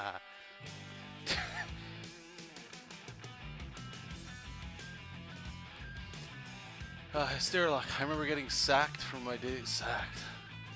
It's European, right?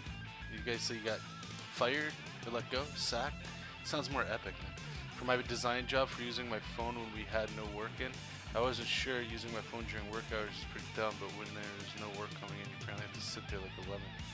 Jesus, what kind of design job was that?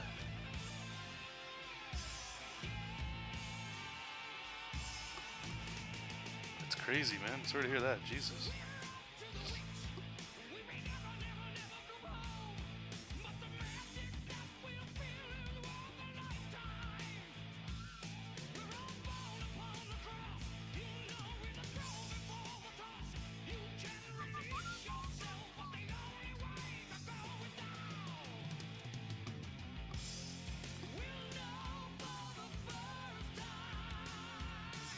Alright, let's get some costume elementes in here. So, he's got some, everybody looks like they got these 90s gloves. Which is cool. Patch. A lot of this stuff will get tightened up when we get to the tight liner.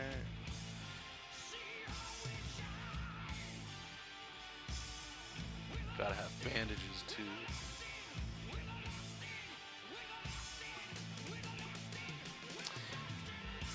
I work for home as a caretaker, so I basically get paid to do all the stuff I normally would do, like cooking and cleaning, but with someone else in the house. It doesn't pay much, but it's a ton of free time. That's good, man. You know, like, I don't know, one sec. I feel like you can't pause Dio. I know it sounds stupid. I will do it anyway. Yeah, no, like what you're talking about, man, is like, I've been thinking a lot of the same kind of. Actually, here, this is a good example. I don't know how many of you guys here too listen to like H3H3 on YouTube. Maybe you don't, maybe you do. I don't know. It's not that a huge thing, but I'm just noticing, like, especially like my thoughts on sort of like stuff going forward. Ethan and his wife Ela, they were just talking yesterday about like the post they just made on their video. It just seems like so many people, including myself, this was at the end of last year, just getting like maybe just burnt out or depressed or whatever you want to call it. Just like all this work. I just don't think most of us are wired to do it. It just doesn't make you happy. And I know this is probably gonna sound like shit talk or something, especially for comics and all that, but or you might be younger and you might I do find younger people, because I was like this as well. You know, you just hear this kind of thing and it just goes out one ear, in one ear and out the other. Just like it's, I don't know. When you're younger, you're a little bit more invincible to this stuff. Uh, but all this work is just, for most of us, doesn't make you happy. I don't know. So we get burnt out, and then we hear all these people saying, and I'm guilty of saying this too. You know, of if it's something you really want, then you're going to just spend all your time doing it. And I do think there's some truth to it for sure. But when it's something as abstract as like working in comics, especially, I don't know. I just don't. It's like a mental health thing or something. A buddy of mine at work, the other designer working with us, he showed me this one video. It was at a GDC art conference, and they're talking about mental health, especially with design people specifically in mind, because a lot of people don't talk about it. It's just sort of like, oh, you like to draw, so you can draw, you can do this stuff. But most companies, they'll leave design almost to the end, and that puts a lot of stress on designers. And what I was hearing was a lot of overlap too with like comic book artists, where I mean, comic book artists, it is the job, it's part of it for sure. But the stress that comes, that's a little bit different from what she was talking about in particular, is that it's so deadline driven. And it's not that the pay isn't necessarily the greatest. I mean, you could adjust your lifestyle for the pay, right? Like that's a reality. But it's all the stuff that kind of comes with it that I don't necessarily think people really think about, right? Like, uh, let's just say you get an email in the middle of the night saying, you know, so and so artist left X-Men for health issues or something. We need somebody to fill in. Could you do that? And maybe you're already doing a whole bunch of other things, but like X-Men, that's a huge opportunity, right? So you add that stress, but if that just keeps going and keeps going and keeps going, and then the hours and the hours and the hours, and maybe you got kids and they're growing up, or you've got friends you're not seeing anymore, or you had a hobby you enjoyed but you can't because of the deadlines, and that is the cost that comes of it. Just where I'm getting at with all this thing is, I don't know, the it's got to be an age thing or something, and I've said this like fucking a bajillion times already during the stream, but this is just speaking for me, and I'm just trying to say it for some of you guys because it's probably true for some of you. It's like I don't know. I don't necessarily think it's worth it. Just to be working all that time. It's fun. It can be fun for sure, and that's why I recommend just, I don't want to say necessarily doing your own thing, because working for other people could be a really fun for you, but I just don't think it's like it. You know, like that you have to do that in order to get X in comics or in an art career. It is true in some part too, right? Of if you work, you know, I don't know, let's just say 16 hours a day. You know, there's artists out there working 16 hours a day. Unless you're doing that, you're probably never going to get like the top tier jobs or something like that. But I don't know. I feel like playing another video that I feel like I play every stream now. That Jordan Peterson video where he's talking about, do you want to be exceptional or do you want to have a life? And I just think, like, again, with that mental health part, if you hear my context, with all of that in there, is that you don't have to necessarily do all this stuff to be happy. You can work. So who else said this? Gary Vaynerchuk had this one thing, and I thought it was a really good thing, because you'll always hear a lot of these cats that are talking about uh, like entrepreneurship and all that stuff. Is like, you're the guy or the woman. You're the it. Everybody can be the it. But the reality is, a lot of people, most people, they don't want to be it. They might be now, but in 10 years, they don't want to be it. They miss the life, or they miss having some free time. And it's okay.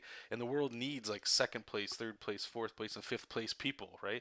And you can be very happy doing those things, or 10th place, or 20th place, right? Like, if you're a janitor, that doesn't mean your life is absolute garbage, right? You might like, and I'm not comparing that to what you were saying at all, pooping, even with that title. It's funny. I'm not comparing that to what you're saying, but like somebody might assume that like a caretaker job with all that downtime is like a waste of you and a waste of talent and skill and drive. Like, you've got so much more potential, and I mean, there's maybe some truth to that, but at the same time, but you might be happier. You know, you might be happier because you're doing other things as well. And there's a lot more to life for some of us. Actually, I'd say for most of us, of having multiple things that keep you engaged in life besides just work. Jessup, are you coming in or what? Oh my god. Freaking cats, man. Anyway, okay, so that's enough rambling down there. Chuck Arnold, thank you so much for the follow, buddy. Appreciate it. Yeah, it's a weird thing to think of. You spend all the time dreaming about a goal, but once you actually go for it, it isn't all the thing you thought it was. Is your dream to be a comic artist, to be popular, to have fans, earn money, doing what they love? Yeah, I think, again, the younger you are, the world's your oyster, right? So you always, and I do think, right, like, have goals for sure. If you don't have goals, what's the point of waking up in the morning, right? And I don't care how old you are, trying to work at like a big company, it's still a good thing. 1 second, guys. This fucking cat. Okay, you coming in or what? Because you can't stand out here meowing all the time. Hey? Are you coming in or what?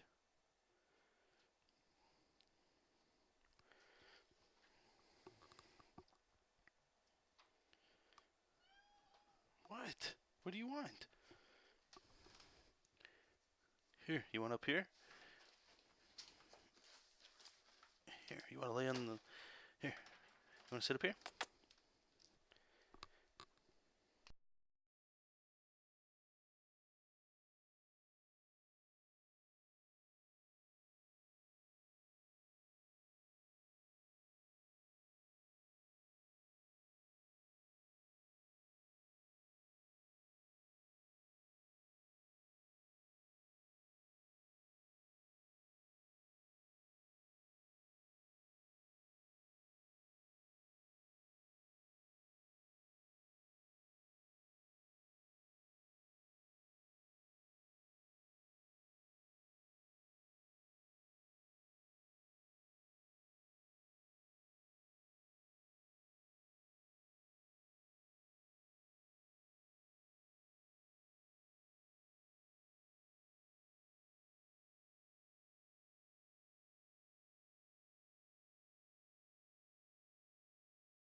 Alright.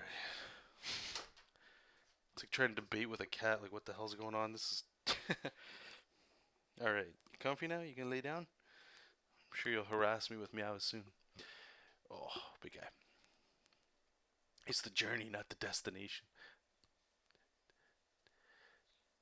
Den's going deep here, guys. You learn that with age, the cat... No, you do. It's 100% true.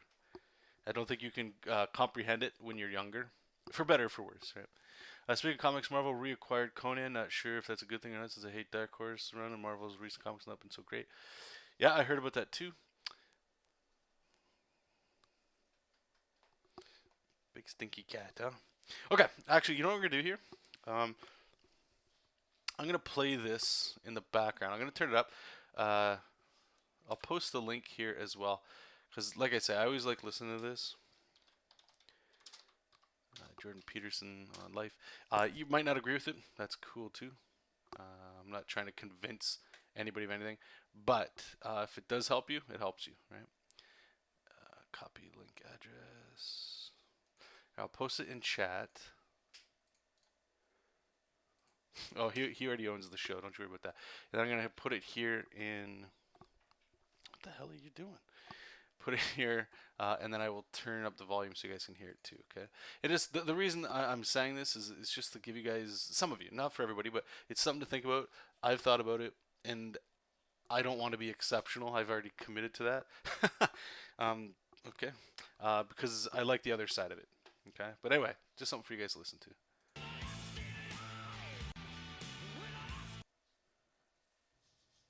If you concentrate solely on your career, you can get a long way in your career. And I would say that that's a strategy that a minority of men preferentially do. That's all they do. They work like 70, 80 hours a week. They go flat out on their career. They're staking everything on the small probability of exceptional status in a narrow domain.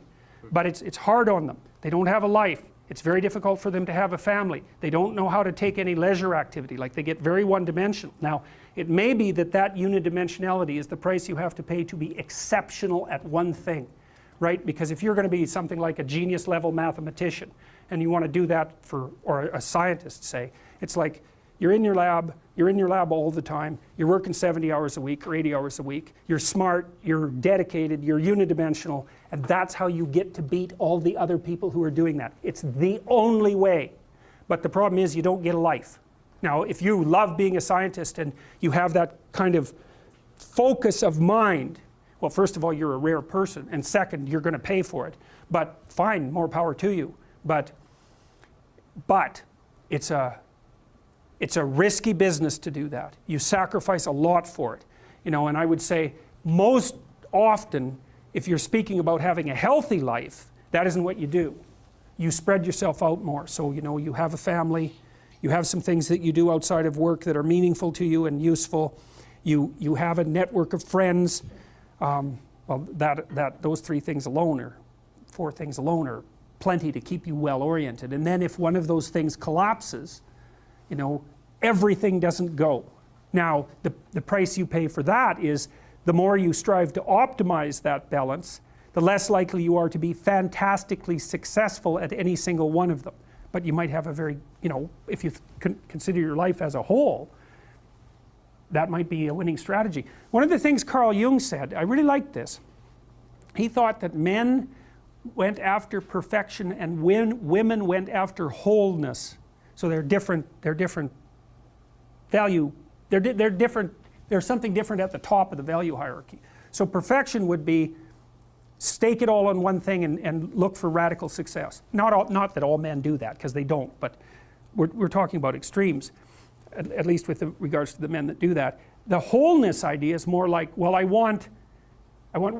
it's like I want one thing in my life to be 150%, or I want 5 things in my life to be 80%. Well, there's a lot more richness in a life where you have 5 things operating at 80%, but you're not operating at any of them at 150%. So, and I really believe this because I've watched men and women go through their careers now for a long period of time, and one of the things that, there's lots of things that produce this, but one of the things that I've noticed is that mostly women in their 30s bail out of unidimensional careers. They won't do them. They won't put in the 80 hours a week that they would have to put in order to dominate that particular area. And it isn't, the reason that they won't do it is because they decide it's not worth it. And no wonder, because why would that be worth it? You have to ask yourself that. It's like, well, you want to be an outstanding scientist. It's like, okay, really, that's what you want, because that means that's what you do. Because you're competing with other people, you know, they're smart, they're hardworking, and if you want to be at the top, you have to be smarter and work harder than any of them. And working hard means working long hours. I mean, it also means working diligently, but in the final analysis, it's also an additive issue. If I'm smart and hardworking and I can crank out for 70 hours a week, and you do it for 30, it's like, in 2 years, I'm so far ahead of you, you will never ever catch up. So, anyways. And I think partly, maybe part of the reason too that women are oriented that way more than men, I think there's 2 reasons. One is socioeconomic status does not make women more attractive on the mating market, but it does make men more attractive. And the second is women's time frame is compressed, right? Because guys can always say, well, I'll have kids later, and they can say that till they're like 80. Whereas women, it's like, no way, man, you got to get it together by the time you're, let's say 40, but really probably by 35, but definitely by 40, because otherwise it ain't happening. And that's bloody dreadful. Like, the most unhappy people you ever see, no. No. One of the common routes to extreme unhappiness is to want children and not have them. I wouldn't recommend that. You know, you see couples who are in their 30s. 1 couple in 3 over the age of 30 has fertility problems. That's defined as inability to conceive after 1 year of trying. 1 in 3. So it's worth thinking about, because people are very, very unhappy if they want to have kids and then they can't. Man, you're in the medical mill for 10 years if that's what happens to you.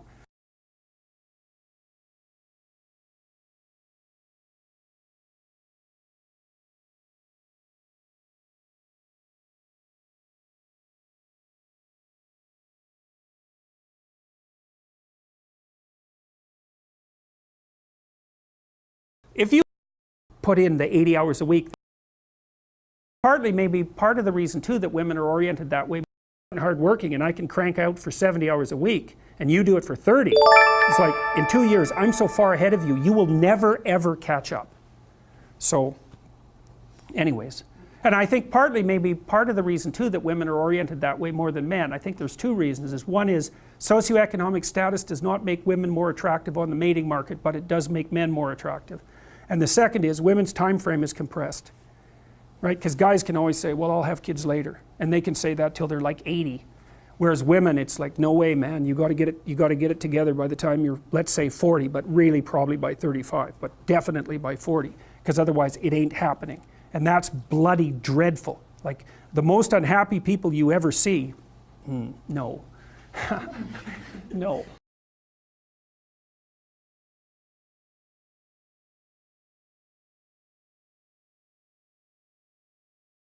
Sorry, I got all my my bells and whistles all messed up there. Thank you for the follow. Good vibes. Welcome, welcome. What do we got here? Doodles, welcome in. What? Oh, you're Chris looks like okay, cool. Sorry, Doodles. Now you're depressed. Why are you depressed, man? Come on.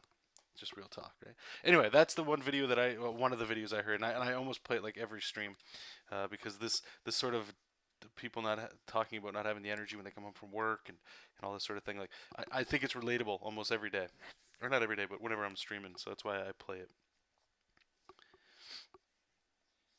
because it's okay. You know, it's not. And that again, that's why I do think a lot of I always say the self-help stuff, but you know what I'm talking about, where the people say like, you know, you just gotta, everybody's got to be an entrepreneur kind of thing. And I think a lot of that resonates a lot with us artists, because we want to be just drawing our own thing and get paid for it. So that means, in a way, you have to be an entrepreneur, right? And I'm not saying running a business is easier than drawing, but drawing by default requires hours. You know what I mean? And then that can run you dry a bit. So anyway, I just wanted to say that. That's all. Dan Hansen is saying, my only issue with his argument is that crunch doesn't work for longer periods in my experience. Working stupid hours doesn't automatically make you better. Okay, and I'm not going to defend one or the other. Maybe I'll play devil's advocate, but I will say this, okay? So imagine this, okay? Let's say you work an 8 hours a day job. It's probably more like 9 or 10 with travel and getting ready and stuff, okay? So let's just say, for sake of argument, 8 hours. Then when you come home, maybe there's another 2 hours of eating, okay? And I'm trying to go to the bare minimum here. So let's just say 10 hours of your day is eaten up by something else. And then I like to do the 8 hours of sleep, give or take, right? So let's say 18. That leaves what? 8 hours? 18, 19, 20, 22, 3, 4. 6 hours left of your day to be able to draw comics, okay? So you'll draw comics for 6 hours, and they could be the best focused, right? And you do that, let's say 5 days a week, and then you want to have a weekend because you're probably burnt out from working, right? As opposed to somebody that has a job drawing comics where they're doing maybe even the exact same thing, except they're doing 8 to 10 hours a day drawing. The snowball happens where they will immediately become better than you.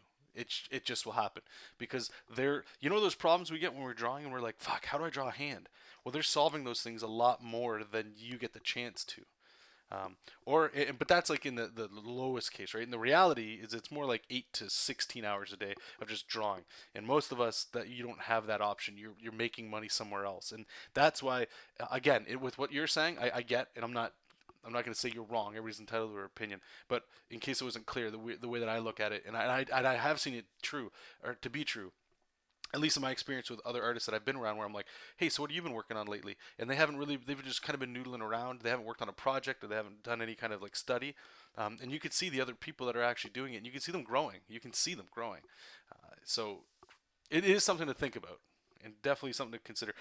In relation to, and specifically with what he's saying, is if you want to work in like he's saying, that narrow domain. And what I would put the narrow domain would be your Marvels, DCs, where we're all trying, well, not all of us, but where most of us at one point in your life, you're like, that's the goal, that's where you're trying to go, is to hit that.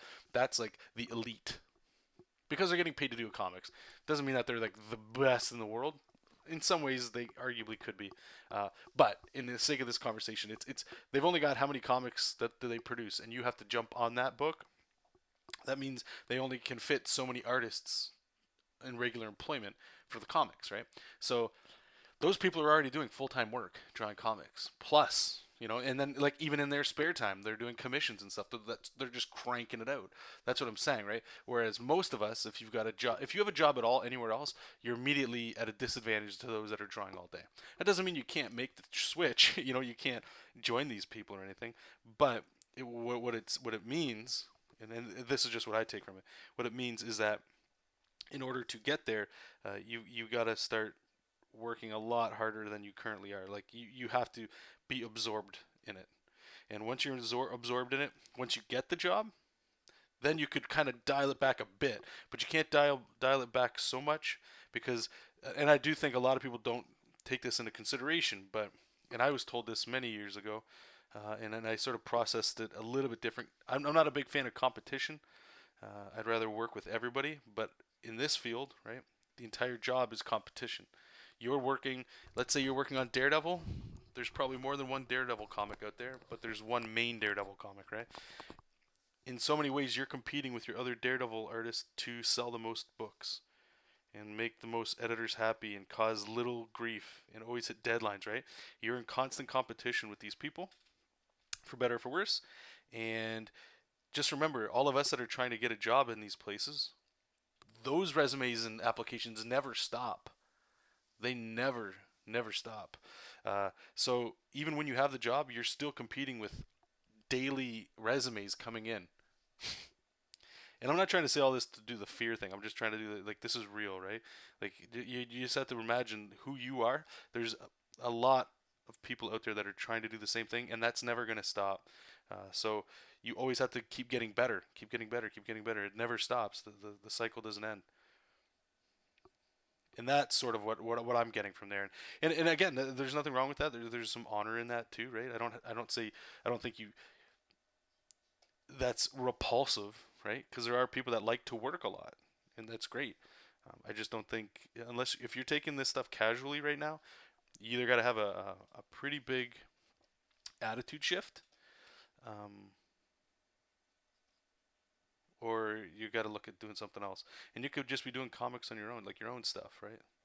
Where you're telling yourself what the deadlines are and all that kind of thing. Anyway, that's just long-winded way of getting there. Michael, looks like you're trying to. Okay, so I think what you got to do, brother, is if you're trying to put a song, just do this. Here, I'll put it in here. So it's ! song space request space URL. It'll look something like that. I think. If it's not that, try space URL. Might be one of those two. I always forget which one it is. Okay, it's the second one. So it's ! song request space and then paste the URL there, brother. There we go. Oh, good song too. Metal. Punk rock tried to kill the metal. It's been a long time since Tenacious D. Okay, so let me just turn this down a bit so I can kind of answer what you guys are saying.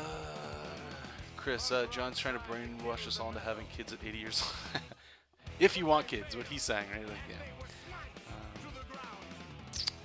So I'd assume the same would be true for drawing. Simply not drawing for a while would give you a new view of your work so you can see it needs improved instead of seeing it as a whole. You're also competing with every other artist for that Daredevil spot. You have to draw the best Daredevil.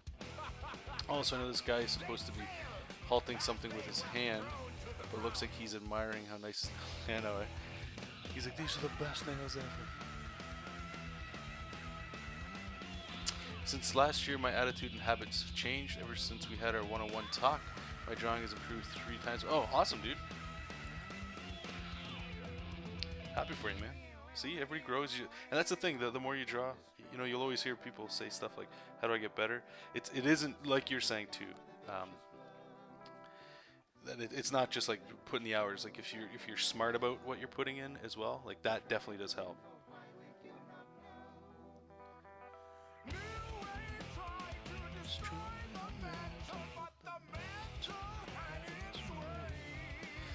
And just to reiterate again, just to make it all about me again. That's why I'm I'm probably not doing anything for anybody else this year, unless it's covers like this. This is fine, but I won't be doing any comic book work. Let's say something pans out with the Marvel DC, that might change my opinion. I don't know. I don't know yet, right? So that's just up in the air. I don't want to like put anything in there. But health is first and foremost, and just enjoy this year. So that means JESOP, but like not as stressful.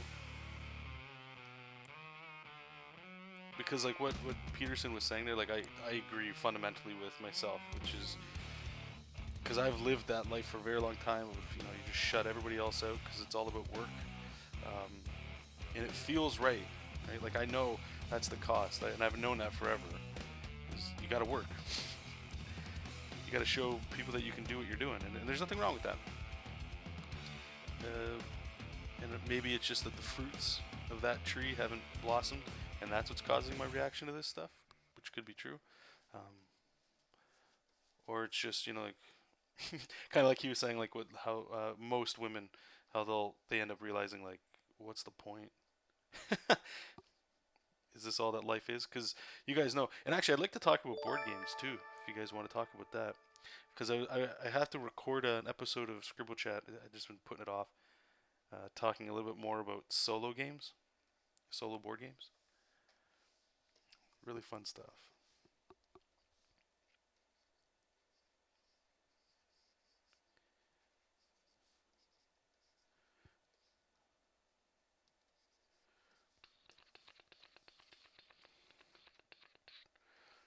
Look at my nails. Here, we'll put little stars on there. They're just...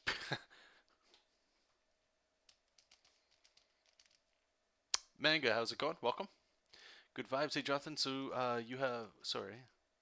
So you do have a significant other? Yep. If yes, how do you get her to support you to do your comments? Sorry, I'm breaking that up there. I mean, the blunt answer is find yourself, in my case, right? Find yourself a girl or a guy or whatever that supports you. Period. Not your bad habits. If you can find somebody to be with that supports what your good habits are, and we all know what a good habit is and a bad habit is, right? Like the extreme parts of that. But they're supportive and they're understanding, but they also get irritated by what you do. Not that should be like at the end, and the irritation part is because that irritation can lead to like a push, like not complaining, like all you do is spend time drawing and all that stuff. Like you'll meet those girls everywhere because girls like attention. That's just what they do. For better or for worse, right? And artists, we're very selfish with our time, for better or for worse, right? So it can be tough, and I guess you just sort of have to ask yourself what you want, right? Like if you want a family, do you want somebody that takes care of you, right? Do you want somebody that's a workaholic? Do you want somebody in the middle? You gotta have to kind of know what you're looking for a little bit, and that can be can be more difficult, I should say, than I'm making it sound. I'm trying to think of another thing to say. Like when Elena and I started dating, like the thing is, there's a few girls I was dating before. Obviously, we met, and I learned from my first relationship. My first one was about 10 years, and then that one didn't last, which is weird, right?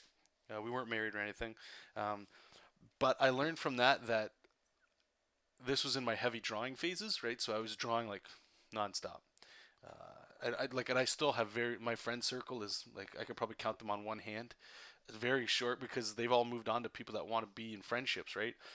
So the social circle is way too small. Just working, life becomes about this and where this is going to go, and it'll go if you keep doing it. But I learned that if I want a relationship, which I do, I can't just do this. I can't, because what'll happen is most people are social. And I think artists, we can get like messed up in our heads of just always being in the work all the time. And that's where like this art burnout is, or whatever else you want to call it, that people go through. And it's very real. You gotta it'll always happen if you're not paying attention to it.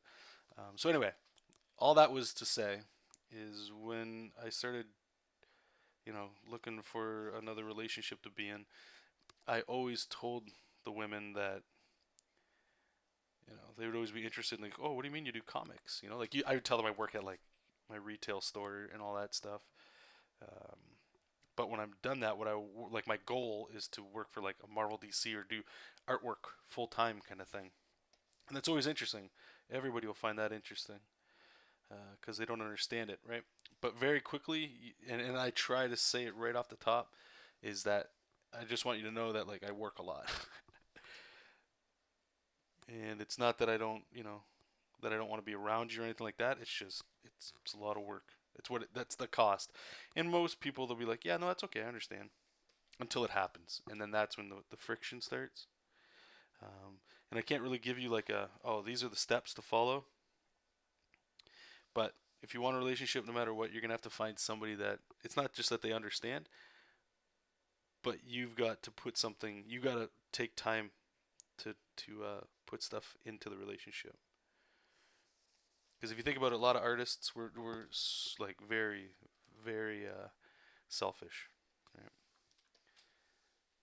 If you want to be in a relationship with somebody and you're saying, "Hey, I have a job, but I also do all this stuff on the side," so I'm here, but just don't talk to me. I'll come to you when the time's right. Like that, you can't expect most people to stick around for that. I'm sure those women exist, and they're probably super rare. Um, but I don't know. I hope that helped you. You gotta unplug.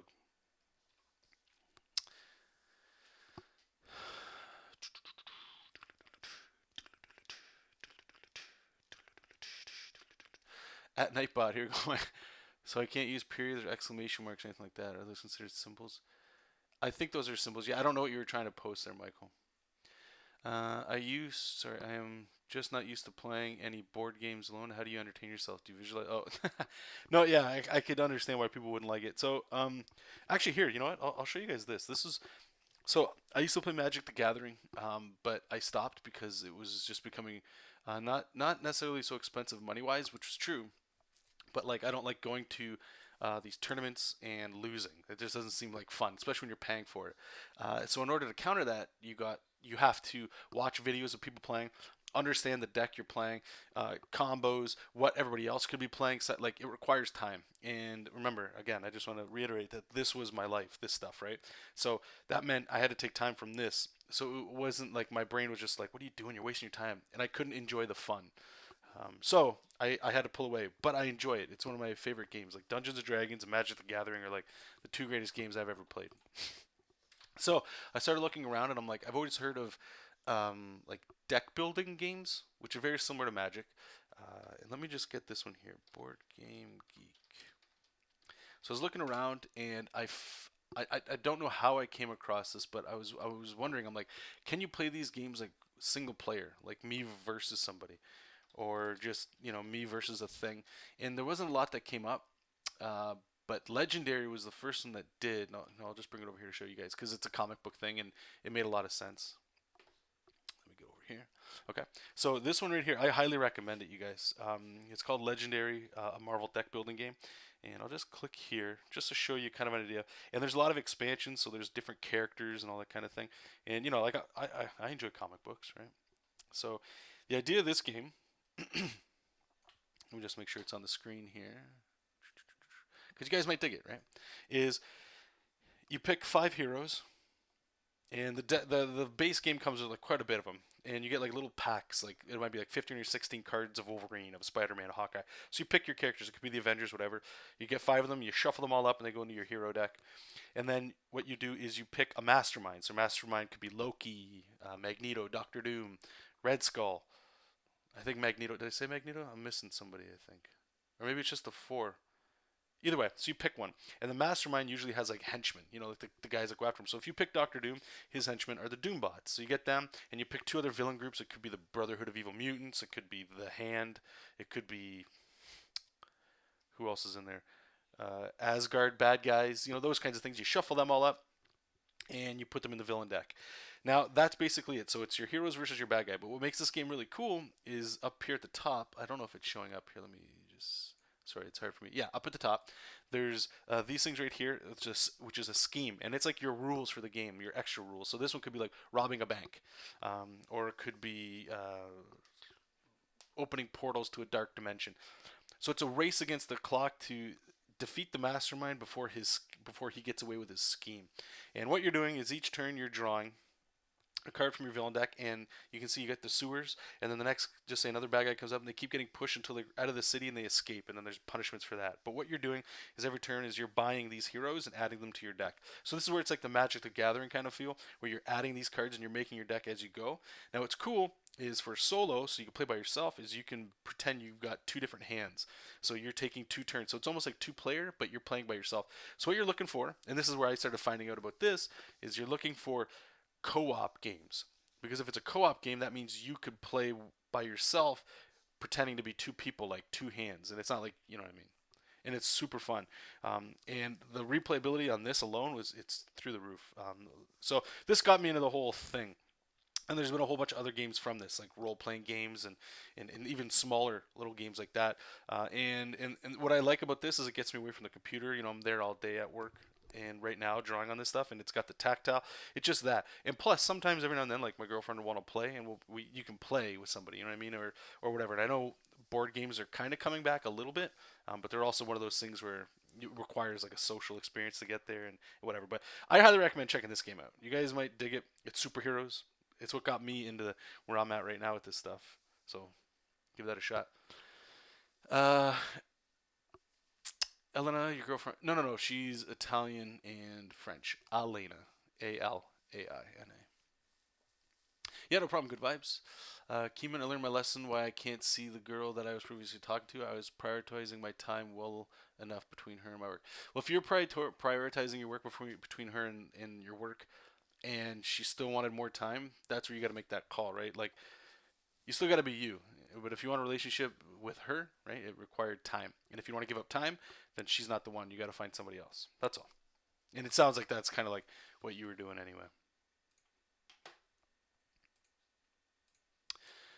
I used to play Magic the Gathering 2, but I quit because my stuff got stolen. Yeah, I quit too. My whole team's stuff was stolen. Oh, that's shit, dude. Full Power 9. Dude, Force of Wills, they ain't cheap. Full set of dual lands. 2 Tarmogoyfs. Jesus Christ. Yeah, you can't come back from that. And now we play board games once a week, so it doesn't feel so bad. Yeah, no, exactly. Yeah, see you later, Michael. And that's what I was saying. Like, maybe the board games is like an actually really good analogy for like wanting to get back and having a life outside of art. Because you enjoy that stuff, right? But you just spend so much time drawing that it's hard to. Whoops, this is the wrong way. Got to come up with compromises. I think what we're gonna do too for this, it's just this looks too. I don't like how thick this is.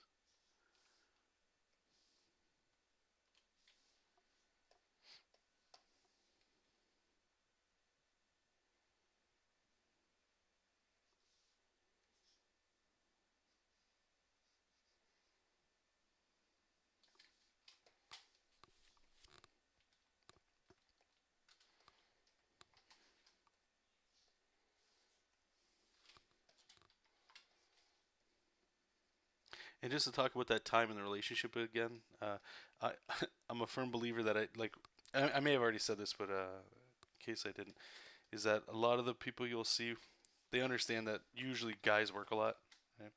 And they're okay with that. But most chicks haven't been with an artist, especially a comic book artist. We're like such a minority, right? That they have no idea what they're getting themselves into. Meaning that how much time it takes you to do the thing that you do, right? And then some things too where you can say like the idea of like, yeah, no, you can be there, you can be around while I'm drawing. I don't really need you around while I'm drawing and stuff. But sometimes you can't talk. You just gotta, you're doing thumbnails or something. You just, I can't talk right now. And then even when you're there and you're drawing and stuff, it's not the same. It's just watching TV or something, cuddle time and all that crap.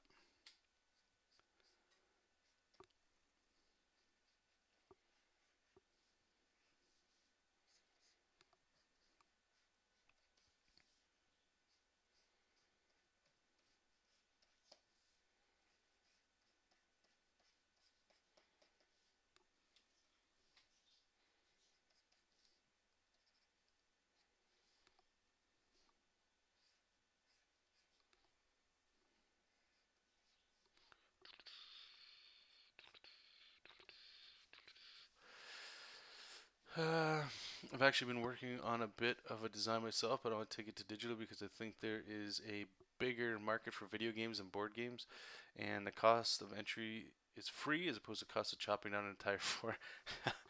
It's true. That's true.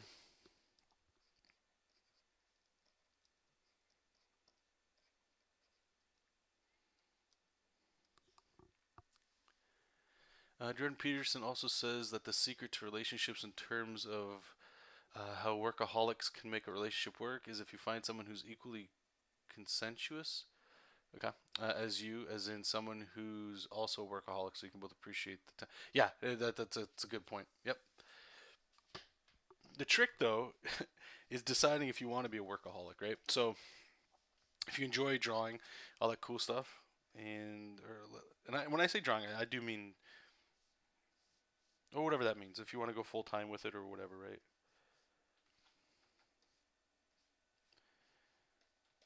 Because I think one of the worst things you can do, and for better or worse reasons, with one of like my early relationships, that's what I did. Like it was sort of like a casual thing that could turn into something, but then I really ramped it up and went, okay, this is gonna be something, and that transition was then I had to become full time, and that was rough.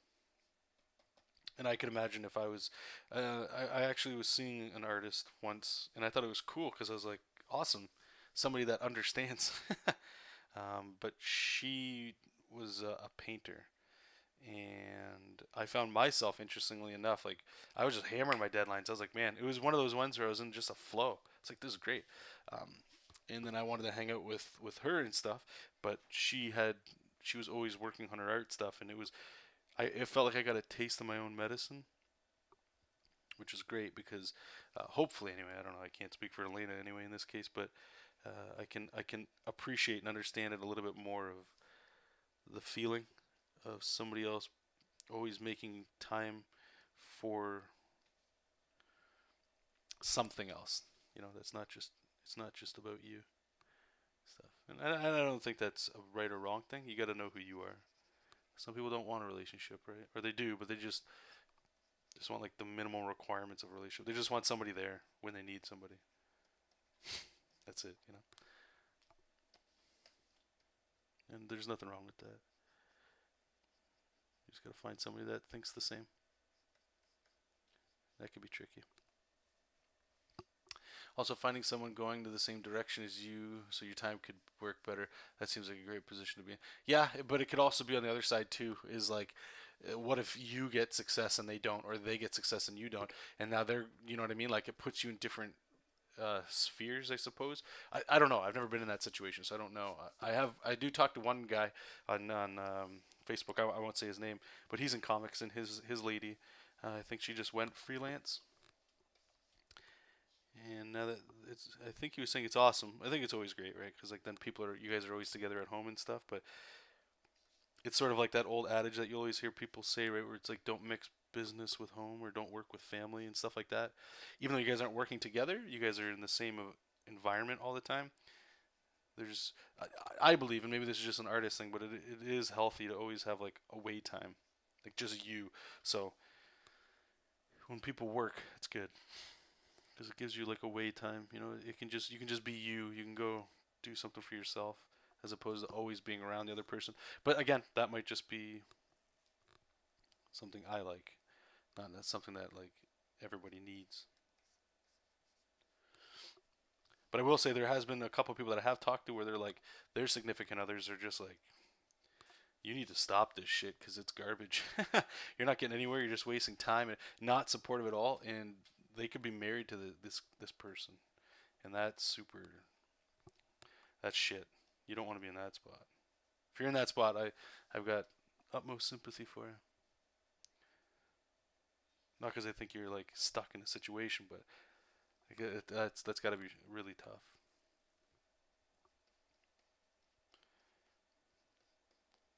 But I think you would, maybe you wouldn't. I don't know.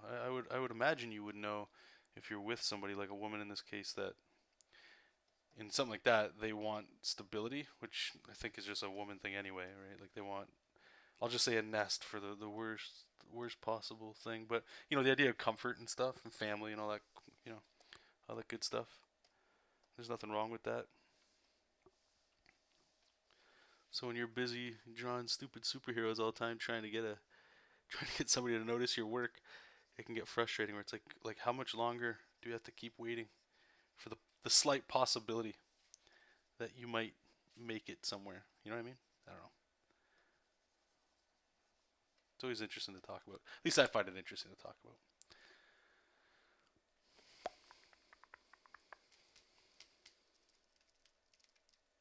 Ew, a painter. Communication is key, I guess. I heard of a couple that where a girl worked a lot. The guy said, "Okay, that's fine. Just give me Saturday, the entire Saturday." Yep.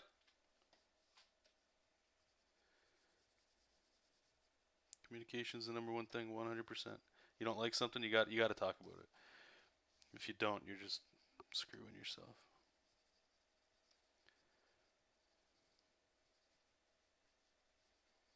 You gotta do the best you can to make time for the other person. I just think everybody's different with what that means, right? What works for me might not work for you guys, so, or what I assume works for me, right? You never really know unless you're talking to the other person.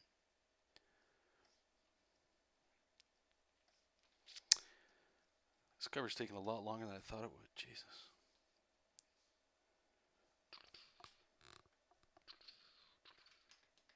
Alright, we need more music. Superheroes is what? Kind of weirdly niche though. If it isn't Marvel DC, most people don't even know it exists. Yeah, that's true. I always assume the comic meal ticket is to not do superheroes, but to do something noir and detective-y. That way, it seems grown up and classy. Yeah, I don't know. I don't know what the secret sauce is. If you work at one of these bigger companies, it's somewhat of a steady paycheck. You're still working a lot and striving to do there because you're in that competition market for sure. Because they've got the whole publication thing going, right? Like they've got like that powerhouse behind them, and unless you've got something like that, it's very hard. Very hard. There's Kickstarter and things that people are doing. You just gotta, I don't know. You gotta know what's right for you. If you're looking for I'll say this: if you're looking for success and you're just trying to make that one thing, and if people read it, then you can retire or something like that. I just think there's smarter ways, right? Like investing money, and all you need is income in order to do that, and then you can start saving and investing and stuff, and you can retire a lot faster, more successful, whatever that means. Just a regular job, I think.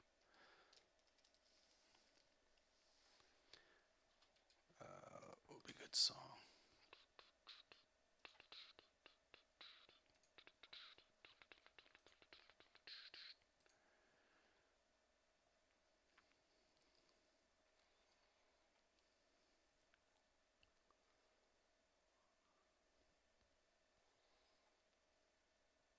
I always like the song. I don't know why. One sec. Now we're going back to the 90s for this one.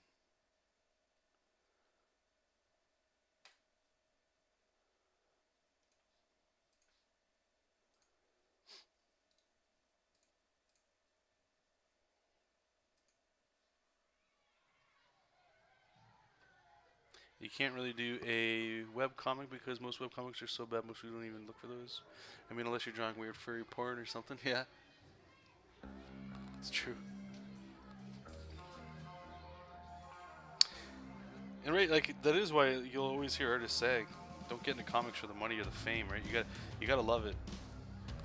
It's because you're putting in all those hours with very little promise return. The potential is there, but it's difficult.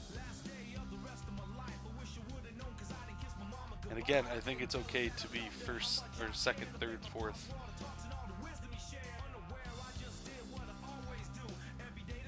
I just know I'm not a gambling guy myself. That's why I think I'm pulling back a bit on this comic stuff. It's because it's like the lottery. I can buy lots of tickets by putting hours and stuff in there, but I don't know. I enjoy other things too. Anyway, I'm done. It just sounds like I'm ranting about myself and how shit comics are, and it's not true. Alright, we'll adjust some of this as we go. Old song here, man.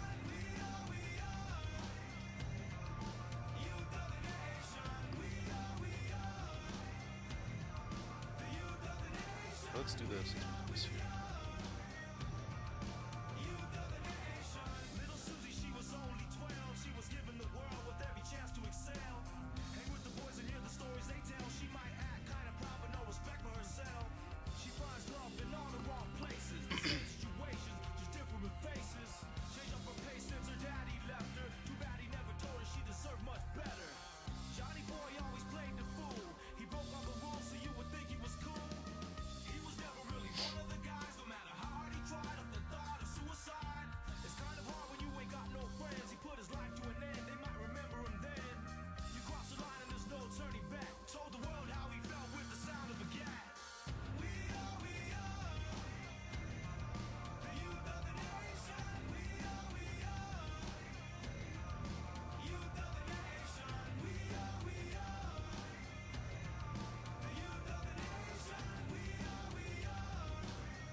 This is for an indie project called Rumble Kings.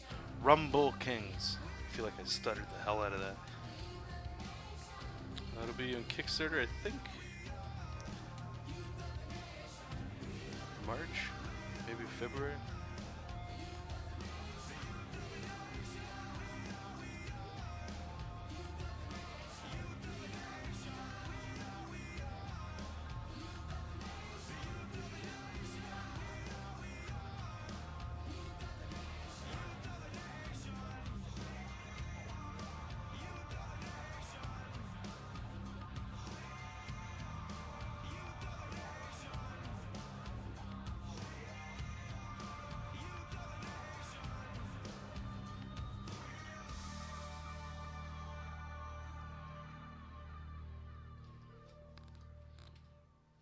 Let's give him more of like a JESOP head. Let's push this back. Just massive.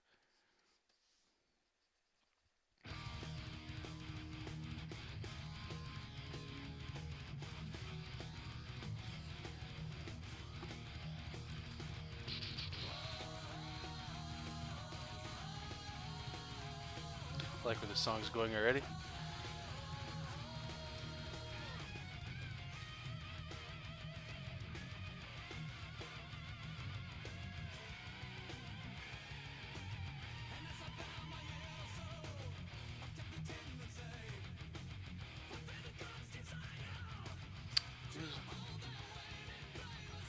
This kind of sounds like oh,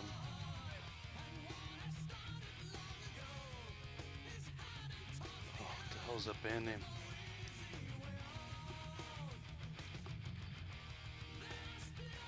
The Bard song? What's the name of that band? Sounds like the lead singer from that anyway. Somebody gonna, maybe you guys are saying it now. Damn it. This has to be the same lead singer. Blind Guardian, yeah, that's it. Is this the same lead singer?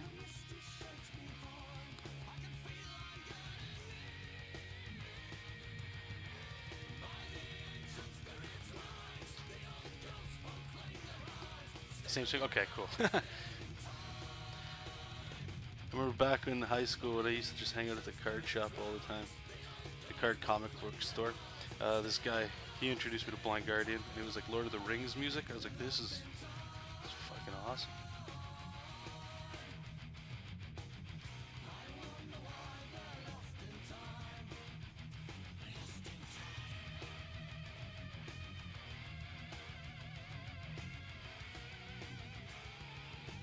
So they got this cool Zangief looking thing going on.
been as members of Blind Guardian, Iced Earth, and Game. Oh, Jesus. Wow.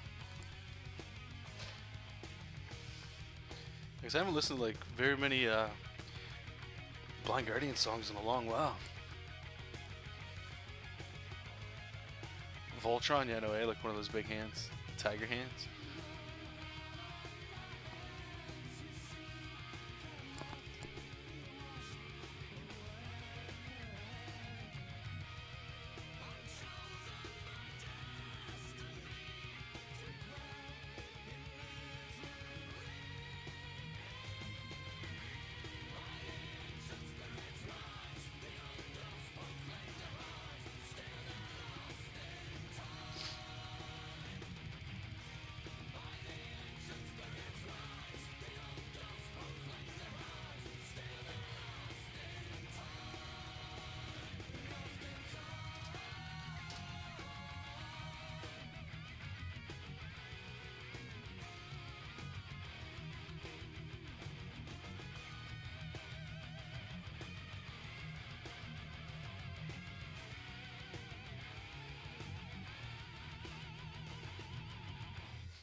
Dennison tried to post something to get I like that warning.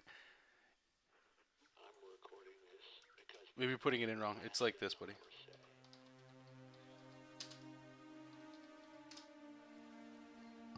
The city I once knew as home is teetering on the edge of radioactive oblivion.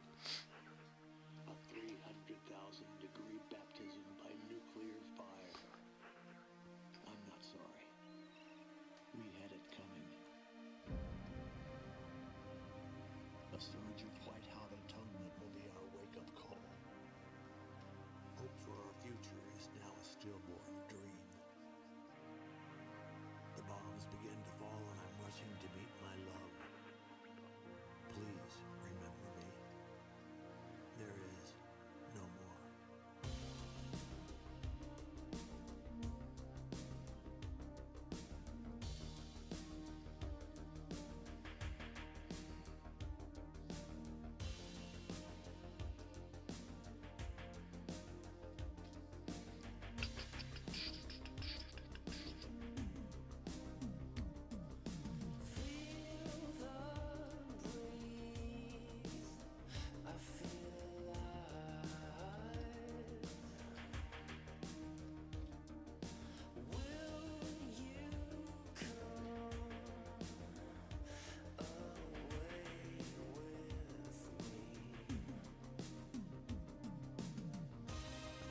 almost done. We're just going to be adjusting the characters here, and then we'll, excuse me, move to some JESOP King.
Rumble Kings, if I remember correctly, it's more of like a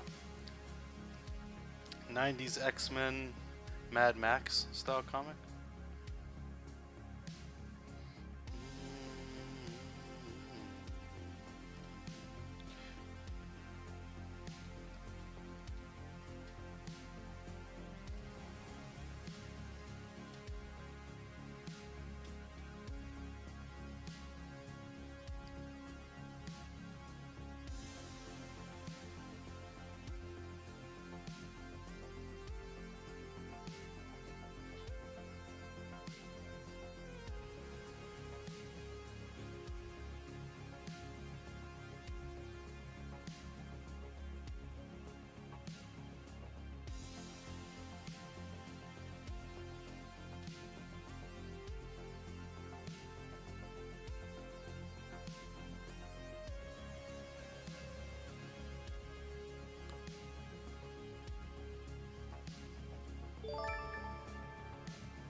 Fairly sad pin. Thanks for the follow. Fairly sad pin.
Okay, let me save this out here.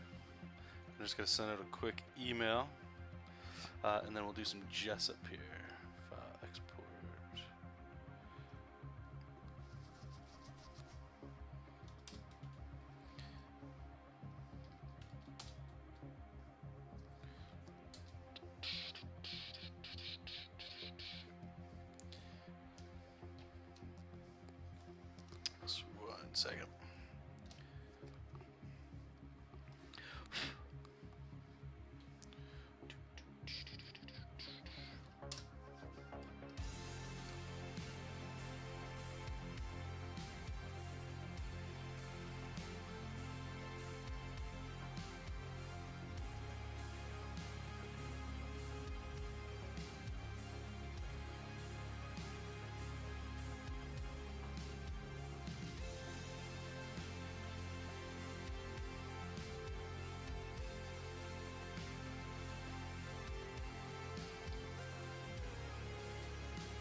Alright, that's sent off.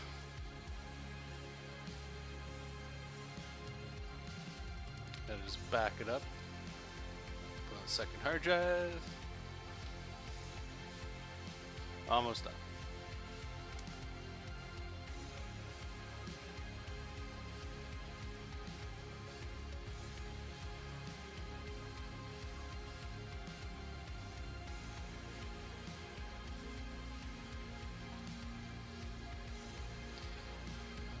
So it's there.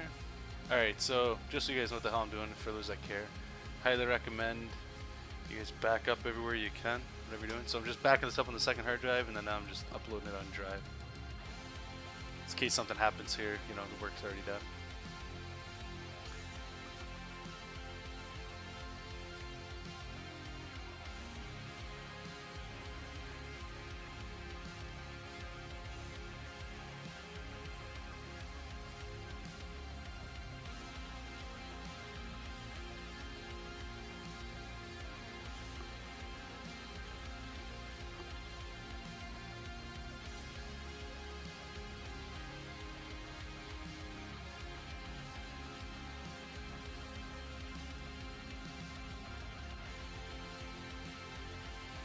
Almost done.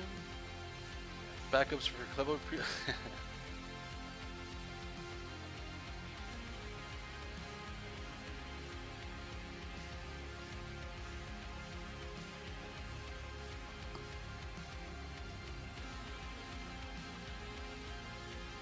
Hold on, we've been streaming for 3 hours? Seriously? Okay, that's fucking crazy. It does not feel like 3 hours at all. That shouldn't have taken 3 hours. That can't be right. Something's gotta be wrong with that. Okay. Alright.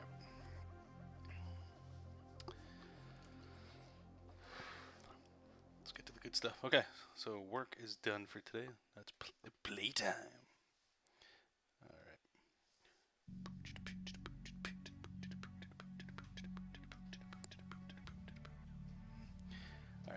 I think what we were doing rough still, right?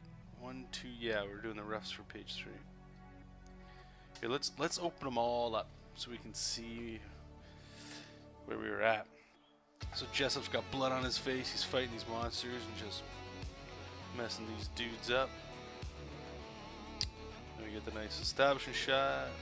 And JESOP's still fighting guys. More establishing shot, dude. Let's see where we were at.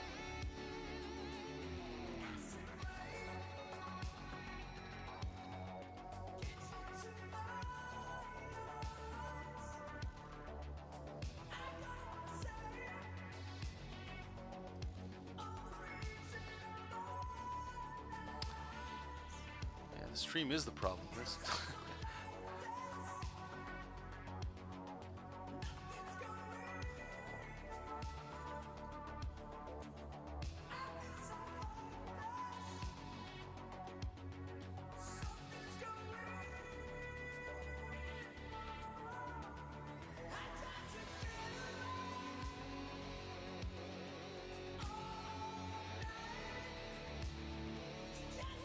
One, two, three, four, five.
Stuff always seems to go way faster. I don't do my own shit.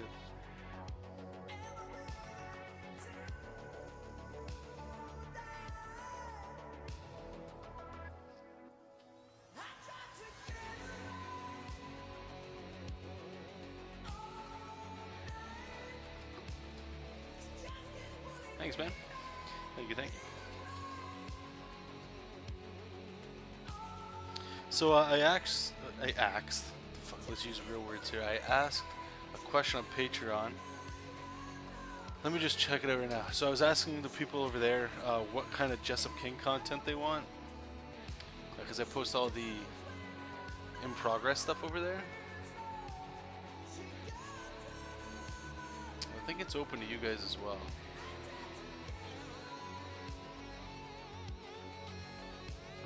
Posts. Let's see. Per page process post as page finishes. Okay. Once we go videos and in a very close second, a YouTube video going all over the work. So maybe I'll do both of those. I don't know. This is what I do for that stuff, just so you guys can see. This is what I guess most people like seeing. So I'll go ahead and I'll break down each version of the page, right? So thumbnail, breakdowns, which is what we're doing right now. Then line art and inks. People get a kick out of that.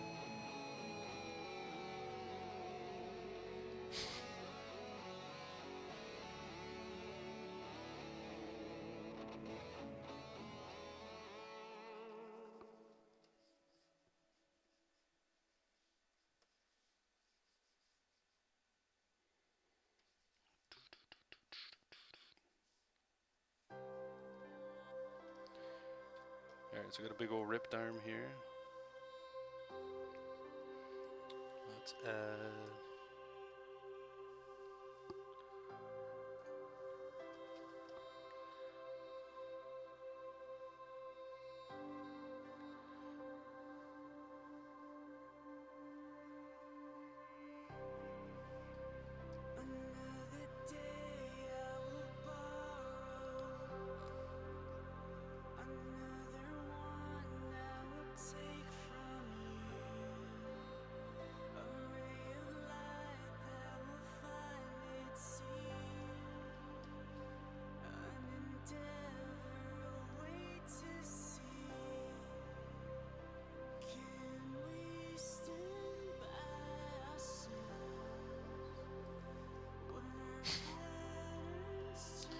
So stupid looking.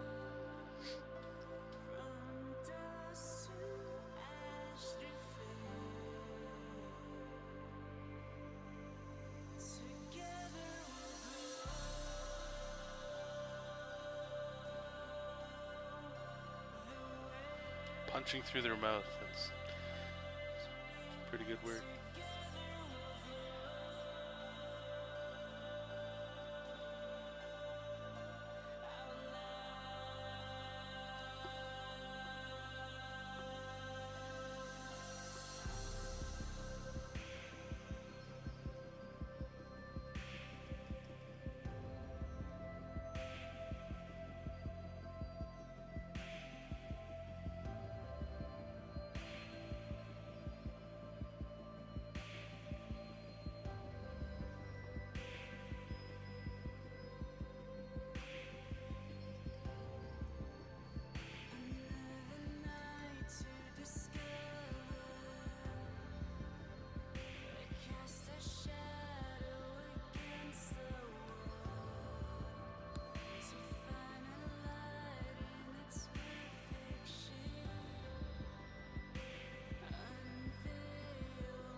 It's a pretty big punch.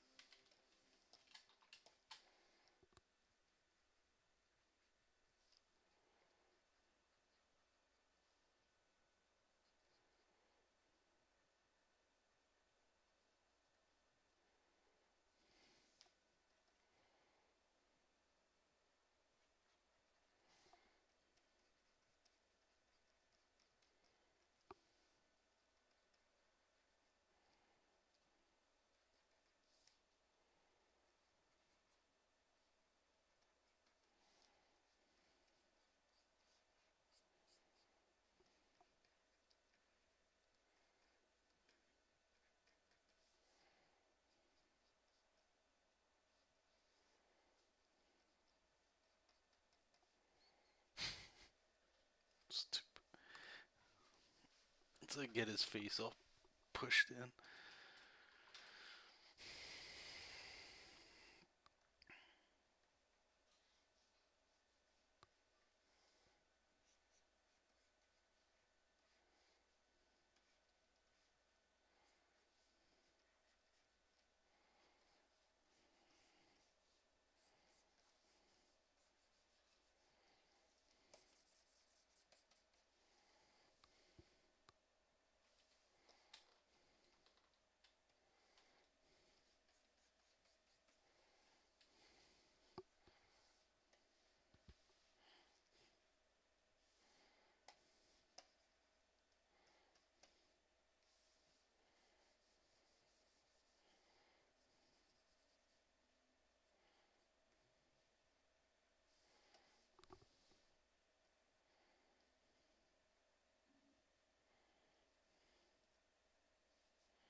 Put pieces on a low mana spirit after all the guys just.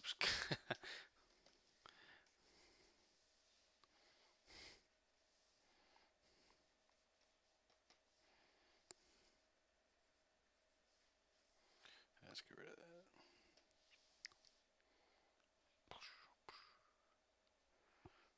Alright, now they're swarming them.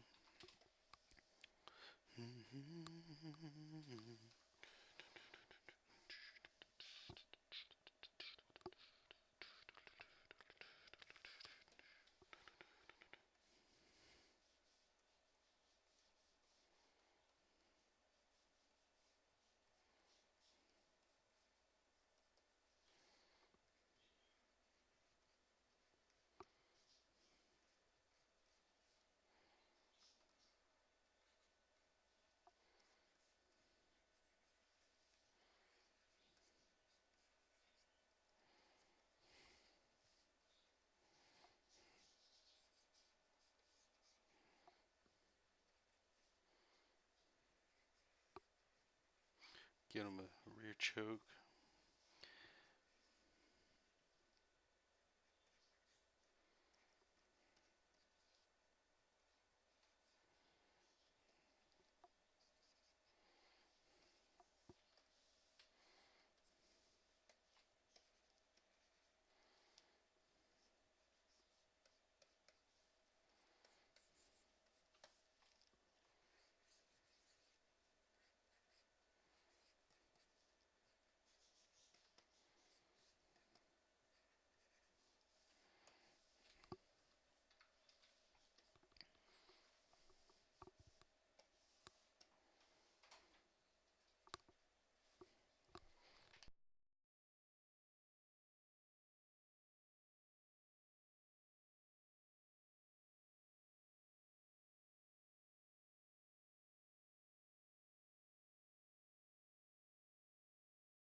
She's standing outside and she's my next of kin.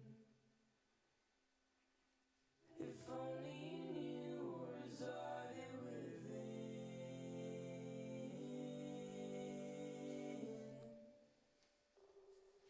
I won't let her in.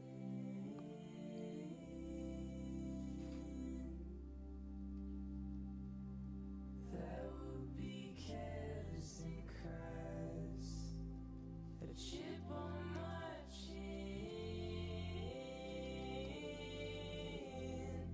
You didn't want me back.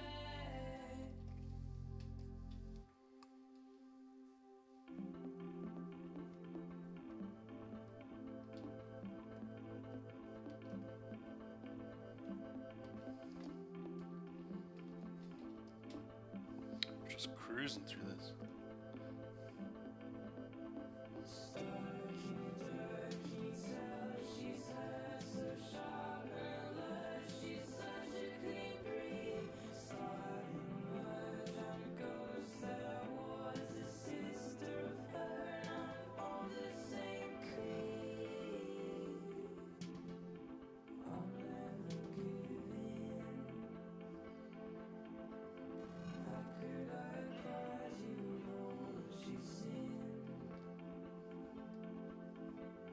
She feels like heaven, I know, 'cause I've been.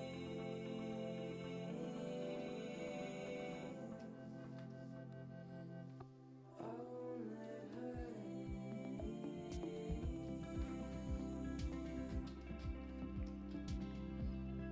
That would be careless and crass. A chip on my chin. You didn't want me back. I won't let her in.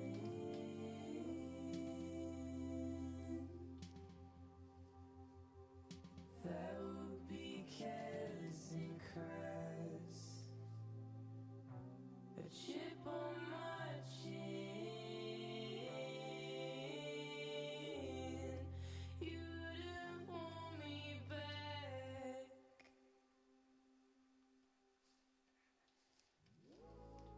On Spotify free for Google Home, you can play music that fits your mood. To try it out, just say, "Okay, Google, play classical music on Spotify."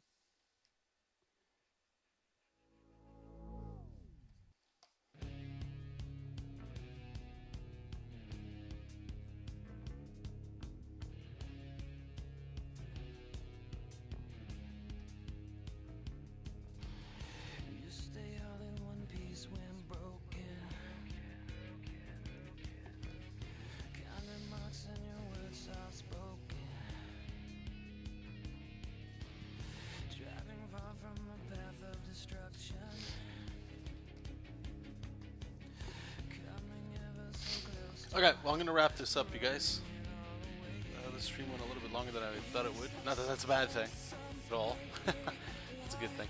But anyway, thank you guys so much. Like I was saying a little earlier, I don't know who's in here right now and watching, or if you're watching on YouTube and all that good stuff. I'm not sure when the next streams will be. I'm trying to just, as they go, try to keep this fun, as opposed to, and this is where I could totally understand you guys getting upset with the lack of structure and like when the next episode will be or when we stream next and all that. But if you have a question, I think feel more than free to follow me anywhere on social media and send me a message. I always get back to everybody. Might take a little while, but I'll definitely get back to you. Feel free to follow here on Twitch if you'd like to get notified when we stream. But yeah, I'm just trying to keep things fun, fresh, and just whenever I want to do it. And I know that sounds asshole-ish, or it might, but hopefully you guys understand. And thank you for all the new followers today. That's awesome. All that cool stuff. If you haven't read JESOP King, give it a shot. JESOPKing.com. You can read the first issue. It's up there. I'd love to hear any feedback or thoughts. We're going to be working pretty much for the rest of this year, unless some like massive thing comes out of the blue. Working on health, but art-wise, the occasional cover for somebody else or a commission or something. But mostly it's just JESOP King. And I have another idea of another comic I'd like to start. Is like a much simpler, and I mean simpler in art style look and all that cool stuff. that's probably a couple months out before I start moving in on that too. But if you're interested, feel free to follow. I've pretty much documented a lot of issue 1 already on YouTube, so you guys can watch that. I'm not going to be documenting as much on issue 2. Not for like spoilers or anything like that, just because I want to make sure that I'm just enjoying the art, as opposed to always feeling like I got into this rhythm of I'm just drawing by myself. I got music going, and it's like, why wouldn't I stream? You know, like I'm not doing anything anyway. But there's something that gets lost in there, and some of you might know that if you don't stream, which is just you get lost in it, and your mind does its own thing, and you're just spending like quality time with yourself, I suppose, is a way to look at it. So I just want to make sure we're getting back to that. Anyway, I'm getting out of here. Enjoy the rest of your weekend. I'm not sure if I'll be streaming tomorrow. Probably not. But like I say, feel free to follow the channel. And whenever we're streaming and all that good stuff, you'll get notified. So thanks so much. I appreciate it, you guys. Keep reading comics. Keep making comics. And I will talk to you all soon. Bye-bye.